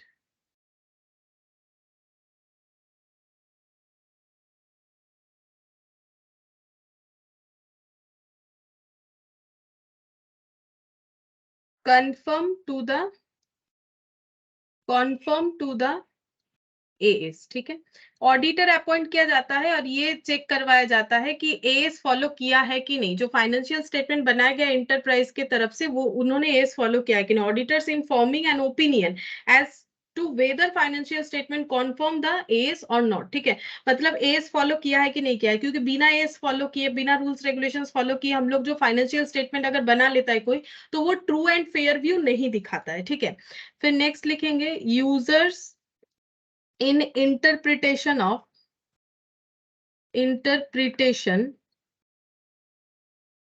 of financial statement. तो जो यूजर्स है, चाहे वो एक्सटर्नल हो या इंटरनल हो, इनको क्या होना चाहिए, ये इंटरप्रेट कर पाए इस तरह से फाइनेंशियल स्टेटमेंट का प्रिपरेशन एंड प्रेजेंटेशन होना चाहिए, क्योंकि इनका इंटरेस्ट रहता है किसी भी एंटरप्राइज के फाइनेंशियल स्टेटमेंट के लिए.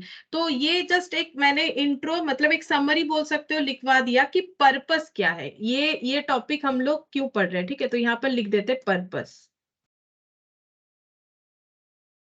फाइनेंशियल स्टेटमेंट किस फ्रेमवर्क के ऊपर डिपेंड करके प्रिपेयर या प्रेजेंट किया जाता है, वो पढ़ने का पर्पस क्या है, वो हम लोगों ने पढ़ लिया। ठीक है, अब बाकी जो है ये नोट से ही हो जाएगा। तो हमें कभी कभी ना ऐसा थियोरिटिकल पूछ लेता है, ठीक है, कि मतलब या फिर एमसीक्यूज जिनका है उनका भी आता है कि कंपोनेंट ऑफ फाइनेंशियल स्टेटमेंट। तो हम लोग क्या करते हैं, कभी कंपोनेंट की जगह कुछ और लिख देते हैं। तो जैसे देखो कंपोनेंट अगर बोलेगा तो उसमें क्या क्या आता है, बैलेंस शीट आता है, पीएल आता है, कैश फ्लो आता है, notes, other statement and other explanatory material. Notes का मतलब ये देखो, अभी इतना इतना किया ना हम लोगों ने, नोट्स टू अकाउंट्स। नोट्स का मतलब, अच्छा इसी चैप्टर इसी पीडीएफ में है, ये देखो नोट्स, ये नोट्स बन रहा है। ठीक है, तो notes, other statements and other explanatory material, अगर कुछ एक्सप्लेन कर रहे हैं, जैसे कि देखो यहाँ पर हम लोगों ने एक्सप्लेन किया था ना शेड्यूल बैंक के साथ क्या है, मतलब टोटल भी तो लिख सकते थे, टोटल तो इतना ही था, इसको तो लिख सकते थे, लेकिन इसको एक्सप्लेन किए। या फिर अभी अभी देखो हम लोगों ने यहाँ पर ये वाला पॉइंट जो छूट गया था वो अभी हम लोगों ने लिखा ना, नोट डाउन किया,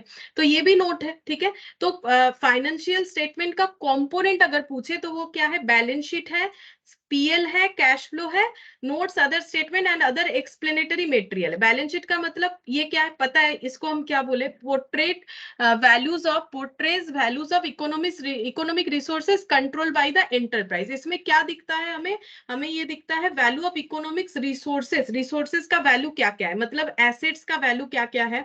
ठीक है, एसेट्स के अगेंस्ट में हम लोगों ने क्या क्या लाइबिलिटी जनरेट किया है, वो हमारा इक्विटी कितना है, मतलब ओन्स कैपिटल कितना है, लोन्स कैपिटल कितना है, तो बैलेंस शीट में जो भी रहता है वो दिखता है।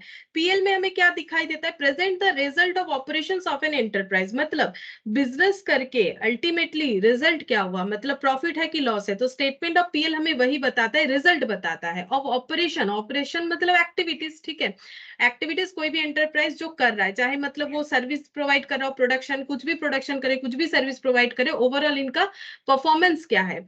अब नेक्स्ट बोल रहा है कैश फ्लो स्टेटमेंट, ये भी हम लोग सीख चुके हैं। तो shows the way an enterprise generate cash and uses it, तो किस तरह से एंटरप्राइज अपना कैश जनरेट करता है और कैसे इसे यूज करता है। जैसे इन्वेस्टमेंट क्या है कंपनी, तो इन्वेस्टमेंट जैसे फिक्स्ड एसेट खरीदा है, परचेज किया, इन्वेस्टमेंट खरीदा है, या फिर उसे सेल किया है। ठीक है, तो सेल करके कैश जनरेट हुआ है, परचेज किया है तो कैश यूज हुआ है। तो कैश फ्लो हमें ये बताता है, ये भी समझ में आ रहा है क्योंकि हम लोग ऑलरेडी कैश फ्लो कर चुके हैं। ठीक है, अब यहाँ पर देखो notes, other statements and other explanatory material, present supplementary information explaining different item. Supplementary information जो अलग अलग आइटम को एक्सप्लेन कर रहा है ना, तो ये वाला तो देखो यही है, अलग अलग आइटम को एक्सप्लेन किया जाता है। सप्लीमेंट्री इंफॉर्मेशन के थ्रू से एक्सप्लेनेशन दिया गया है कि इसमें से 50,000 शेयर्स इशू किया गया था अदर देन कैश, मतलब लैंड परचेस करने के लिए, तो वो बता रहा है। ठीक है, तो ये सब ऐसा नहीं कि तुम लोग को पूरा एकदम याद करना है, रटना है, पता ही तो है क्या होता है, बस जब आएगा तो ध्यान से देख के उसके हिसाब से आंसर करना है। Users of financial statement, financial statement की यूजर्स कौन होते हैं, ये तो अभी मैंने लिखते लिखते ही बोला, इन्वेस्टर होते हैं, इंप्लॉइज होते हैं, सप्लायर्स होते हैं, क्रेडिटर्स होते हैं, कस्टमर्स होते हैं, गवर्नमेंट होते हैं, लेंडर होते हैं, पब्लिक होता है। तो ये सब है यूजर्स। यूजर्स मतलब जिनका उस कंपनी में इंटरेस्ट है वो फाइनेंशियल स्टेटमेंट को यूज करेंगे। इन्वेस्टर मतलब कौन, एनालाइज, इन्वेस्टर क्यों करते हैं फाइनेंशियल स्टेटमेंट का यूज, बोल रहे हैं वो analysis of performance, profitability, financial position of the company.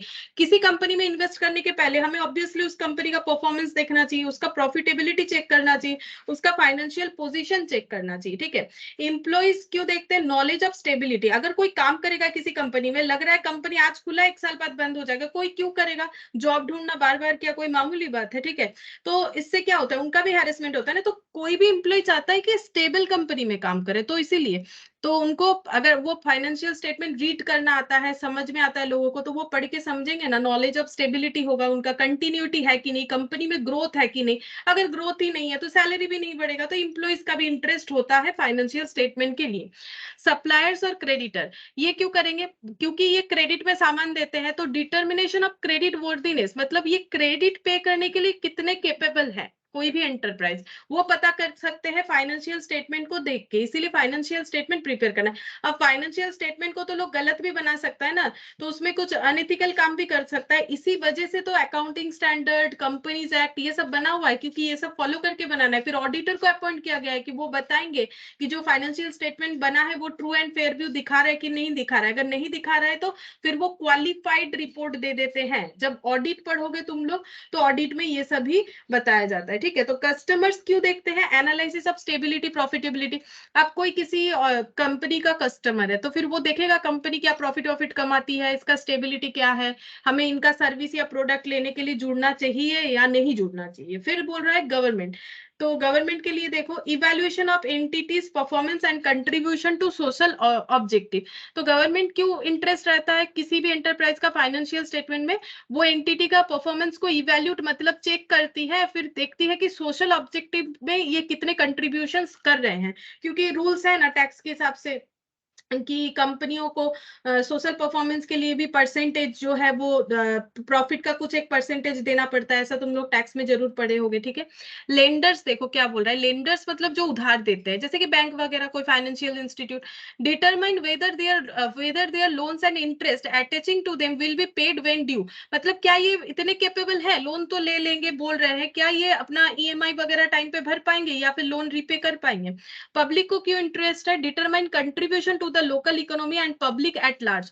क्या ये ऐसा कोई कंपनी है जो कहीं पर खुलेगा या ऐसा कोई एंटरप्राइज है जिससे लोकल इकोनॉमी ग्रो होगा, लोगों को काम मिलेगा, ठीक है। तो मतलब बेसिकली पब्लिक एट लार्ज में कितना कंट्रीब्यूशन ये कंपनी दे सकती है, तो ये इसके फाइनेंशियल स्टेटमेंट से पता चलता है। तो ये हो गया यूजर्स ऑफ फाइनेंशियल स्टेटमेंट, और वो क्यों यूजर्स है वो भी मैंने बता दिया। वैसे भी तुम लोग ये खुद भी पढ़ोगे तो समझ में आ जाएगा। तो ये देखो बोल रहा है फंडामेंटल अकाउंटिंग एजम्पशन, ये जिन्होंने AS1 पढ़ा है, ठीक है, मतलब जिनका है या जिन्होंने पढ़ा है या फिर अभी तक नहीं भी पढ़ा है, तो ये भी हम लोग 11 में पढ़ते हैं कि अकाउंटिंग एजम्पशन मेनली 3 होता है, एक्रूअल, गोइंग कंसर्न और कंसिस्टेंसी।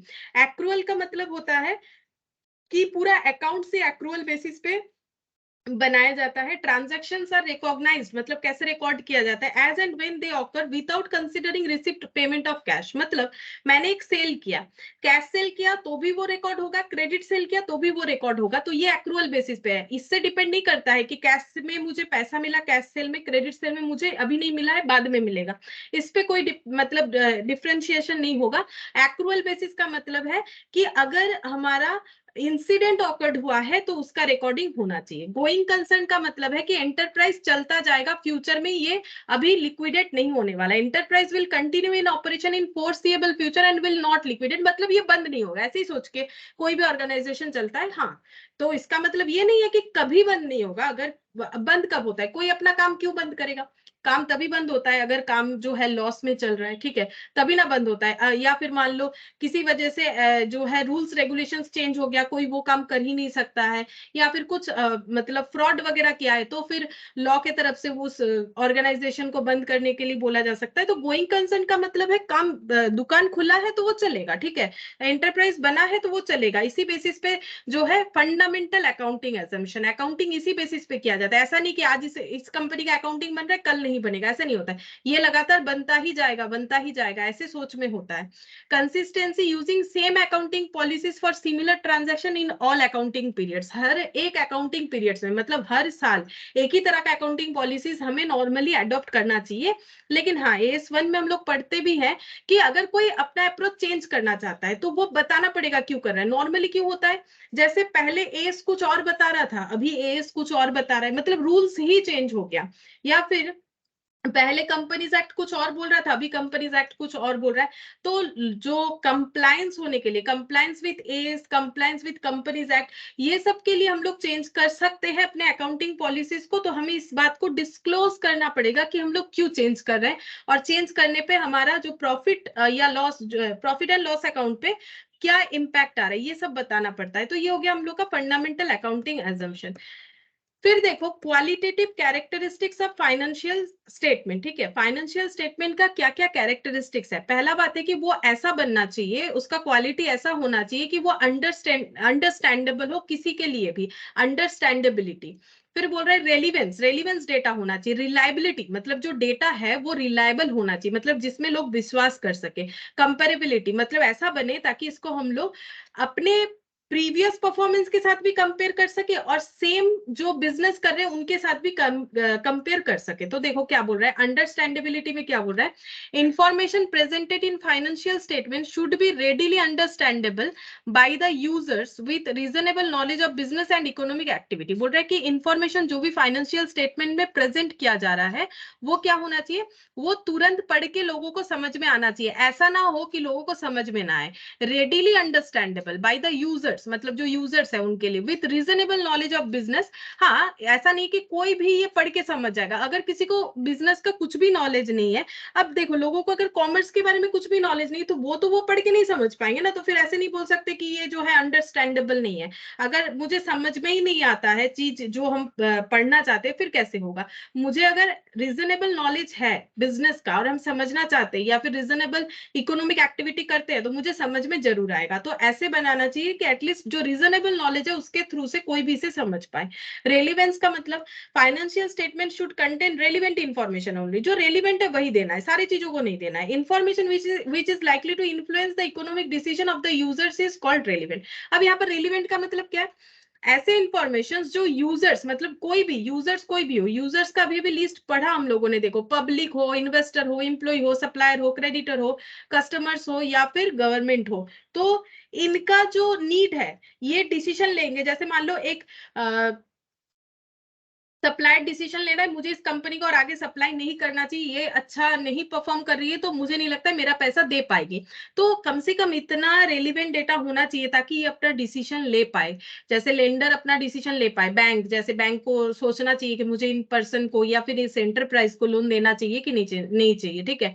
और पब्लिक को भी लगना चाहिए कि मुझे ये लोकल इकोनॉमी को ग्रो कर रहा है कि नहीं कर रहा है, ठीक है। तो इस कंपनी में मुझे काम करना चाहिए या नहीं करना चाहिए, ठीक है। तो ये जो है बोल रहा है कि रेलिवेंस का मतलब इतना रेलिवेंस होने से काफी है जिससे लोग अपना इन जो है डिसीजन ले पाए, ठीक है। रिलायबिलिटी मतलब information must be reliable, that is to say they must be free from material error and bias, ठीक है। इंफॉर्मेशन जो है वो रिलायबल होना चाहिए, मतलब जिसमें विश्वास कर सके। दैट इज टू से मतलब बोल रहा है कि बोलने का मतलब है दे must be free from material error and बायस, तो इसमें कोई बायसनेस नहीं होना चाहिए, कोई मेटेरियल एरर। मेटेरियल मतलब, मेटेरियल एरर का मतलब है कि जो मतलब बहुत ही मतलब ऐसा इंसिडेंट होता है ना जो बहुत ही इंपॉर्टेंट होता है, ठीक है। कुछ चीज होता है इंपॉर्टेंट कम होता है, इंपॉर्टेंस जिस चीज का बेसी होता है उसे हम लोग बोलते हैं मेटेरियल फैक्ट, ठीक है।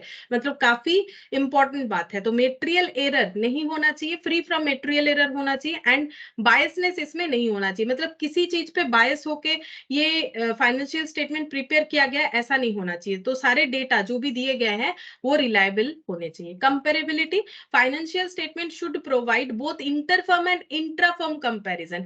इंटरफर्म एंड इंटरफर्म का मतलब वही मैंने बताया कि इंटरप्राइज जो है वो अपने साथ सेम सेक्टर में काम करने वाली इंटरप्राइज का कंपेयर कर सके कि हमारा ऐसा चल रहा है, उनका ऐसा चल रहा है, इस तरह से, या फिर अपने ही पास्ट परफॉर्मेंस के साथ अपने प्रेजेंट परफॉर्मेंस का कंपैरिजन कर पाए। तो कंपेरेबल फाइनेंशियल स्टेटमेंट बनाना चाहिए। नेक्स्ट देखो बोल रहा है एलिमेंट। देखो ये थोड़ा सा कंफ्यूजन होता है कि एलिमेंट और कंपोनेंट, तो कंपोनेंट बोलने से लोग एलिमेंट लिख देते हैं, एलिमेंट बोलने से कंपोनेंट। कंपोनेंट मतलब क्या, जिस चीजों से वो बना हुआ है। जैसे हम लोग बोलते हैं ना, जैसे कोई मेडिसिन का बोलते हैं ना कॉम्पोजिशन क्या है, इसमें क्या क्या जो है मतलब जैसे कि अगर कोई आयुर्वेदा मेडिसिन है तो उसमें कौन कौन से पत्ते वगैरह पेड़ के लगे हुए, तो ये मतलब जो भी यूज करके वो बनाया हुआ है, तो वो होता है कंपोनेंट, ठीक है। तो इस तरह से याद रख सकते हो, कंपोनेंट का मतलब है फाइनेंशियल स्टेटमेंट क्या क्या चीजों से बने हुए हैं। और ये है एलिमेंट, एलिमेंट अलग चीज होता है, मतलब उसके अंदर क्या है, फाइनेंशियल स्टेटमेंट के अंदर क्या है। तो उसमें एसेट है, लाइबिलिटी है, इक्विटी है, इनकम है, गेन है, एक्सपेंस है, लॉस है, ठीक है। अच्छा, अब देखो यहाँ पर क्या बोल रहा है, एसेट का मतलब क्या होता है, तो बैलेंस शीट जो है वहां पर एसेट दिखता है हमें। Resource controlled by enterprise as a result of the past event from which future economic benefit are expected to flow to the enterprise. Asset का मतलब ये है जो हमें फ्यूचर में इकोनॉमिक बेनिफिट दे सकता है, जैसे कि फिक्स्ड एसेट का फ्यूचर में इकोनॉमिक बेनिफिट देगा। प्लांट मशीनरी हम लोगों ने खरीदा, फ्यूचर में इसे हमें इकोनॉमिक बेनिफिट मिलेगा, मतलब हमारा प्रोडक्शन बढ़ेगा, ठीक है, या फिर हमारा सेल बढ़ेगा, जो भी सिचुएशन हो। तो रिसोर्स जो है जिससे कंट्रोल करता है इंटरप्राइज, जिससे क्या होता है past as a result of past event from which future economic benefit, मतलब हम लोग पास्ट में अगर कोई इवेंट मतलब कुछ भी एक्टिविटी वगैरह करते हैं, किस तरह से रिसोर्स को कंट्रोल करके, हम लोगों ने प्लांट मशीनरी खरीद लिया, हम लोगों ने सेल करके डेटर जनरेट किया, तो डेटर हमें फ्यूचर में इकोनॉमिक बेनिफिट जो लैंग्वेज है ये दोनों के लिए एप्लीकेबल कर सकते हैं। Current asset, fixed asset, current asset जो है वो 12 मंथ्स के अंदर रिकवरेबल होगा और जो फिक्स्ड एसेट है वो मोर देन 12 मंथ्स जो है यूजेबल होता है। ठीक है, तो फिक्स्ड एसेट करंट एसेट दोनों मिला के हम लोग का एसेट होता है। एसेट का मतलब है जो हमें फ्यूचर में क्या देगा, फ्यूचर में इकोनॉमिक बेनिफिट देगा, एंटरप्राइज को एक्सपेक्टेड बेनिफिट या एक्सपेक्टेड फ्लो एंटरप्राइज को देगा। लाइबिलिटी का मतलब है obligations, present obligations of the enterprise arising from past event. हम लोगों ने पास्ट में किसी से कुछ परचेज किया है तो उसका ऑब्लिगेशन मतलब हमें उनका पेमेंट करना पड़ेगा, तो प्रेजेंट ऑब्लिगेशन जो हमारे पास्ट एक्टिविटी से बना हुआ है।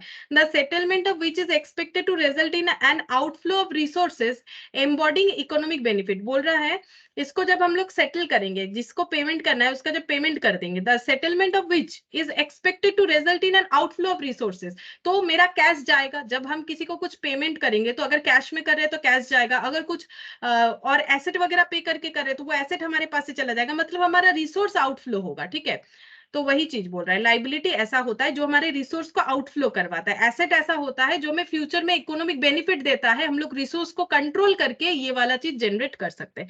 इक्विटी का मतलब क्या है, इक्विटी का मतलब बोल रहा है residual interest in the assets of an enterprise after deducting all its liability, मतलब लाइबिलिटी अगर सारा माइनस करते हैं, जैसे बैलेंस शीट ना, नॉर्मली हम लोग ना बोलते हैं कि बैलेंस शीट का दो पार्ट है। एक्चुअली अगर देखो सही तरीके से मतलब समझने के लिए, बैलेंस शीट का दो पार्ट जो है वो तो हम लोग इस तरह से बोलते हैं, ये देखो ऐसे ऐसे हिसाब से हम लोग बोलते हैं, ये रहा बैलेंस शीट, हम एक बार टी शेप में ही दिखा रहे हैं, ये मेरा एसेट और ये हो गया लाइबिलिटी, ये दो पार्ट है। लेकिन अगर ध्यान से देखो ना तो एसेट का तो दो part, fixed asset, current asset. ठीक है, ये हम लोग का टोटल एसेट। इधर क्या बनता है, इधर बनता है टोटल लाइबिलिटी। इधर क्या रहता है, इधर रहता है current liability, non current liability, ये दोनों मिलके हो गया टोटल लाइबिलिटी। लेकिन तो फिर टोटल लाइबिलिटी में और एक चीज भी आता है, क्या आता है, कैपिटल। ठीक है, तो कैपिटल, तो एक्चुअली बैलेंस शीट का ना तीन पार्ट है, एक है टोटल एसेट, एक है टोटल लाइबिलिटी मतलब करंट नॉन करंट, और दूसरा पार्ट है कैपिटल, मतलब तीन पार्ट ऐसे बोलना चाहिए। ठीक है, तीन पार्ट जो है वो ऐसे हो रहा है, ये कैपिटल है, ये ओनर्स कैपिटल होता है। अब ओनर्स का भी होता है, अगर हम लोग बाहर से फंड जो है प्रोक्यूर कर रहे हैं तो फिर वो हमारा लोन कैपिटल भी होता है। अब ये पॉइंट जो बोल रहा था, देखो यहाँ पर क्या बोल रहा है, इक्विटी का मतलब residual interest in asset of an enterprise after deducting all liability, सारे लाइबिलिटी को डिडक्ट कहां से करेंगे, एसेट से, टोटल एसेट से अगर ये और ये लाइबिलिटी को डिडक्ट कर देते हैं, जो बच जाता है वही होता है इक्विटी। अब कंपनी के केस में इक्विटी शेयर कैपिटल होगा, यहाँ पर मैंने सिर्फ कैपिटल लिखा है, जब सोल प्रोप्राइटर का करते हैं तो वो कैपिटल होता है, पार्टनरशिप का करोगे तो वो कैपिटल होगा। तो इक्विटी का मतलब ये वाला बैलेंस शीट का ये पोर्शन, ठीक है, इसे हम लोग बोलते हैं इक्विटी, मतलब ओनर का लगाया हुआ बिजनेस में पैसा।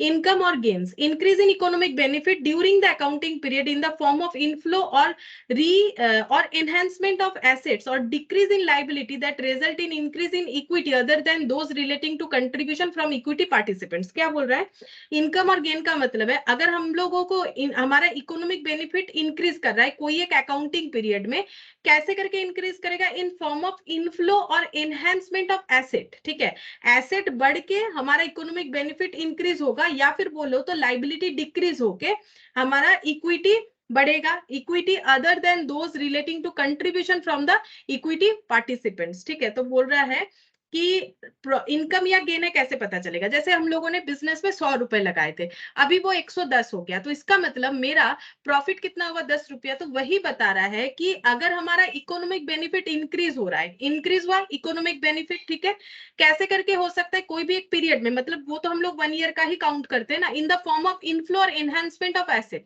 कैसे करके बढ़ेगा, एसेट बढ़ सकता है, ठीक है, किसी तरह से इनफ्लो हो सकता है, या फिर लाइबिलिटी का डिक्रीज हो सकता है। एक्सपेंसेस या लॉसेस क्या होता है, decrease in economic benefit, economic benefit जो हमारा आ रहा था वो अगर कम हो गया है ड्यूरिंग एनी अकाउंटिंग पीरियड, कैसे हो सकता है? In the form of outflow और डिप्लेशन ऑफ एसेट, एसेट का आउटफ्लो हुआ या फिर एसेट डिप्लेशन मतलब डेप्रिसिएशन लग गया, और इनकरेंस ऑफ लाइबिलिटी या फिर हमारा कुछ लाइबिलिटी जनरेट हो गया, that result in decrease in equity other than those relating to distributions to equity participants. ठीक है, तो अगर हम लोगों का कैपिटल कम हो जाता है, जैसे अगर मेरा बिजनेस में लॉस हो गया, मेनली 100 रुपए लिए थे, अभी 90 बचा है, तो ये 10 रुपीज का लॉस हो जाएगा। ये क्या हो गया? प्रॉफिट। ये क्या हो गया? लॉस। तो ये मेरे इक्विटी को कम करेगा। ठीक है, डिक्रीज इन इकोनॉमिक बेनिफिट, मेरा इकोनॉमिक बेनिफिट कम हो गया है 10 रुपए से। ठीक है, कोई एक अकाउंटिंग पीरियड में ये हो सकता है in the form of outflow और डिप्लेशन ऑफ एसेट। अब ये कैसे हुआ है? आउटफ्लो हो गया है। आउटफ्लो किस चीज का हुआ है? मेरा लॉस हुआ है बिजनेस में, तो मेरा कुछ ना कुछ आउटफ्लो हुआ है। ठीक है, जैसे बेच बाच के मेरा प्रॉफिट नहीं आया होगा, ठीक है, सेल वगैरह करके प्रॉफिट नहीं आया होगा, लॉस हो गया है इसी वजह से। और डिप्लेशन ऑफ एसेट, अब अलग अलग रीजन यहाँ पर बता रखा है एक्सपेंसेस लॉसेस का। तो ये हम लोगों ने क्या पढ़ा? देखो, ये डिटेल्स हमें नहीं चाहिए, हमें सिर्फ एलिमेंट का नाम पता होने से ही होगा। एलिमेंट ऑफ फाइनेंशियल स्टेटमेंट और कॉम्पोनेंट अलग होता है। ठीक है, अब यहाँ पर क्या बोल रहे हैं? Measures of element in financial statement. Financial statement में जो भी एलिमेंट है उसको हम लोग कैसे मेजर्स करते हैं? हिस्टोरिकल कॉस्ट में करते यहाँ से क्वेश्चन आता है मैथमेटिकल। ठीक है, जैसे कि हिस्टोरिकल कॉस्ट इसमें मेजर करते हैं। एलिमेंट मतलब अभी भी पढ़ा, एसेट लाइबिलिटी को कैसे मेजर करेंगे? Asset liability, expenses losses gain income को। तो हिस्टोरिकल कॉस्ट मतलब जो प्राइस में हम लोगों ने एक्वायर किया था एसेट को, उसको बोलते हैं हिस्टोरिकल कॉस्ट। हिस्टोरिकल कॉस्ट हो सकता है करेंट कॉस्ट। करेंट कॉस्ट का मतलब अगर आज खरीदने जाए तो क्या प्राइस देना पड़ेगा एसेट का, वो होता है करेंट कॉस्ट। देखो, asset are carried at the amount of cash और cash equivalent that would have to be paid if the same और an equivalent asset is acquired currently. मतलब करेंट कॉस्ट का मतलब आज अगर इस एसेट को खरीदने चाहे तो फिर हमारा कितना प्राइस लगेगा। हिस्टोरिकल कॉस्ट मतलब जिस कॉस्ट में ऑलरेडी एक्वायर कर रखे। Liabilities are carried at the undiscounted amount of cash or cash equivalent that would be required to settle the obligations currently। बोल रहा है कि liabilities are carried at the undiscounted amount of cash or cash equivalent। Liability को हम लोग कभी भी discounted नहीं कर सकते। ठीक है, carried at the undiscounted amount of cash और cash equivalent that would be required to settle the obligations currently. और लाइबिलिटी जो है, अगर करेंट लाइबिलिटी है तो उसका ऑब्लिगेशंस हमें 12 मंथ्स के अंदर अंदर सेटल डाउन करना पड़ेगा। अगर लॉन्ग टर्म है तो जितने दिन के लिए लिया गया है उसके अंदर हमें सेटल डाउन करना पड़ेगा। ठीक है, और ये जो है लाइबिलिटी जो है वो हमेशा अनडिस्काउंटेड अमाउंट ऑफ कैश और कैश इक्विवेलेंट में मेजर्ड होता है। अच्छा, फिर देखो रियलाइजेबल वैल्यू। रियलाइजेबल वैल्यू मतलब अगर हम इस एसेट को बेच दे, ठीक है, यूज किया, अगर हम लोग इसको स्क्रैप में बेच दे तो क्या मिलेगा? For asset amounting currently realisable on sale of the asset in an orderly disposal. अगर हम लोग अभी हमारे पास जो एसेट है उसको बेच दे तो जो पैसा मिलेगा उसे बोला जाता है realisable value. For liabilities this is the undiscounted amount expected to be paid on settlement of liability. अब एसेट जैसे बेचेंगे जो मुझे मिलेगा, लाइबिलिटी तो मतलब मुझे पे करना है, तो लाइबिलिटी का रियलाइजेबल वैल्यू मतलब क्या है? This is the undiscounted amount expected to be paid on settlement of liability. जब लाइबिलिटी सेटल होता है, जब पे करना पड़ता है नॉर्मल कोर्स ऑफ बिजनेस में, वो हमारा रियलाइजेबल वैल्यू होगा। तो इसमें तो पैसा मिल रहा है, लाइबिलिटी के केस में पैसा देना पड़ेगा। प्रेजेंट वैल्यू, प्रेजेंट वैल्यू का मतलब जैसे कोई भी कैश फ्लो होता है उसका प्रेजेंट वैल्यू निकाला जाता है। जैसे देखो, प्रेजेंट वैल्यू जो लोग टाइम वैल्यू ऑफ मनी कभी फाउंडेशन में भी होता है वो अगर किए हो, या फिर कभी मैथ्स वगैरह किए हो, या फिर बिजनेस मैथ्स में भी होता है, या फिर जो लोग एफएम पढ़ते हैं उनको पता है टाइम वैल्यू ऑफ मनी का क्या होता है। जैसे मुझे कंपनी इंटरेस्ट दे रही है, सपोज 10 रुपया 10 रुपया 10 रुपया करके मुझे हर साल इंटरेस्ट दे रही है, तो आज जो 10 रुपए का वैल्यू है, मुझे एक साल बाद जो 10 रुपया मिलेगा ना, उसका वैल्यू उतना नहीं होगा, वैल्यूएशन उतना नहीं होगा। जैसे आज 10 रुपए से हम मान लो एक पेन परचेस कर सकते हैं, ठीक है, वही पेन को एक साल बाद परचेस करने के लिए मुझे मान लो 10 रुपए नहीं 11 रुपए देने पड़ रहे हैं। मतलब मेरा टाइम वैल्यू ऑफ मनी क्या हुआ, मेरे इन्फ्लेशन या फिर बहुत सारा रीजन होता है, टाइम वैल्यू ऑफ मनी से जिसमें बोलते हैं 1 रुपया मेरे मतलब 1 रुपए से 10 रुपए का वैल्यू क्या है, कम हो गया। मतलब जो चीज 10 रुपए में मिल रहा था उसी चीज को खरीदने के लिए अभी 11 रुपए देना पड़ेगा।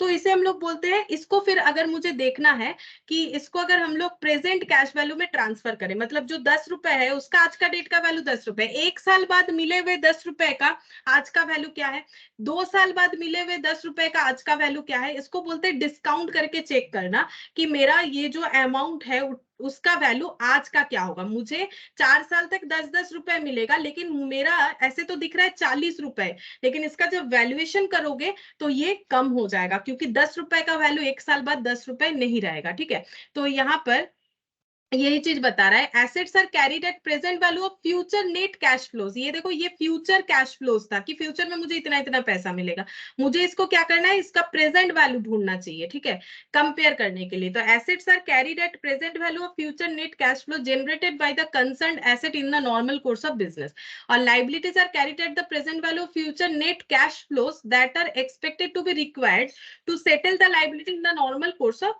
बिजनेस, ठीक है। तो लाइबिलिटी सेटल करना पड़ता है और एसेट से हमें जनरेट होता है, ठीक है, जो वैल्यूज जो है वो जनरेट होता है। तो बेसिकली यहाँ पर देखो, हमें इतना ही याद रखना है, एलिमेंट को 4 तरीके से हम लोग मेजर कर सकते हैं। हिस्टोरिकल कॉस्ट मतलब जिसमें एक्वायर किया हुआ था, करेंट कॉस्ट मतलब आज अगर एक्वायर करने जाए कितना होगा, रियलाइजेबल वैल्यू का मतलब है आज अगर बेच दे तो कितना मिलेगा, और प्रेजेंट वैल्यू का मतलब है कि फ्यूचर का कोई कैश फ्लो का आज का वैल्यू क्या है, ठीक है। और ये last point cap financial capital maintenance, ये हम लोग 3 तरीके से कर सकते हैं, हिस्टोरिकल कॉस्ट में कर सकते हैं, करंट परचेसिंग पावर पे कर सकते हैं, फिजिकल कैपिटल मेंटेनेंस के बेसिस पे कर सकते हैं। हिस्टोरिकल कॉस्ट का मतलब opening and closing asset are started at historical cost, जो ओपनिंग और क्लोजिंग एसेट है वो अगर हिस्टोरिकल कॉस्ट में स्टार्ट होगा तो ये एग्जाम्पल से समझ में आता है, ऐसे नॉर्मली नहीं आएगा। जब हम लोग नेक्स्ट क्लास में एग्जाम्पल करेंगे तो ये डिटेल्स में पता चल जाएगा। करंट परचेसिंग पावर, तो restatement at closing price using average price indexes, ठीक है, मतलब जो प्राइस इंडेक्स नंबर होता है उसके बारे में बता रहा है। Physical capital maintenance, restatement at closing prices using specific price indexes, तो ये भी रीस्टेटमेंट एट क्लोजिंग प्राइसेस, ये भी रीस्टेटमेंट एट क्लोजिंग प्राइसेस। यहाँ पर एवरेज प्राइस इंडेक्सेस यूज होता है, यहाँ पर स्पेसिफिक प्राइस इंडेक्सेस यूज किया जाता है। इसे बोलते हैं फिजिकल कैपिटल मेंटेनेंस, इसे बोला जाता है करंट परचेसिंग पावर। लेकिन ये कैसे यूज होगा उसके लिए हमें क्वेश्चन चाहिए, तो अभी क्वेश्चन तो स्टार्ट करेंगे तो कंप्लीट नहीं होगा। मेनली ये 3 जगह से हमारा प्रैक्टिकल आता है, ठीक है। हिस्टोरिकल कॉस्ट में कैसे दिखाएंगे, करंट परचेसिंग पावर और फिजिकल कैपिटल मेंटेनेंस, ये तीनों चीज पे हम लोग जो है क्वेश्चंस देखेंगे। और बाकी ये जितना भी है इसको तुम लोग को थोड़ा सा थियोरिटिकली याद रखना है, जैसे कि मेजरमेंट कितने तरीके से हो सकता है, कंपोनेंट क्या क्या है, एलिमेंट्स क्या क्या है फाइनेंशियल स्टेटमेंट का, कैरेक्टरिस्टिक्स क्या है, क्वालिटेटिव कैरेक्टरिस्टिक्स क्या है, फंडामेंटल अकाउंटिंग एजम्पशन क्या होता है, यूजर्स ऑफ फाइनेंशियल स्टेटमेंट कौन कौन है, बस ये इतना याद रखना पड़ेगा। और ये जो मैंने लिखा है ये जस्ट चैप्टर का एक इंट्रो है, इसमें याद रखने वाला वैसा कोई बात नहीं, पढ़ोगे तो समझ में आ जाएगा, वैसे भी मैंने बता दिया। तो हम लोग नेक्स्ट क्लास में इसी चैप्टर का जो भी छोटा मोटा क्वेश्चन है थोड़ा थोड़ा वो हम लोग कंटिन्यू करेंगे, ठीक है। फिर आज इतना ही करते हैं।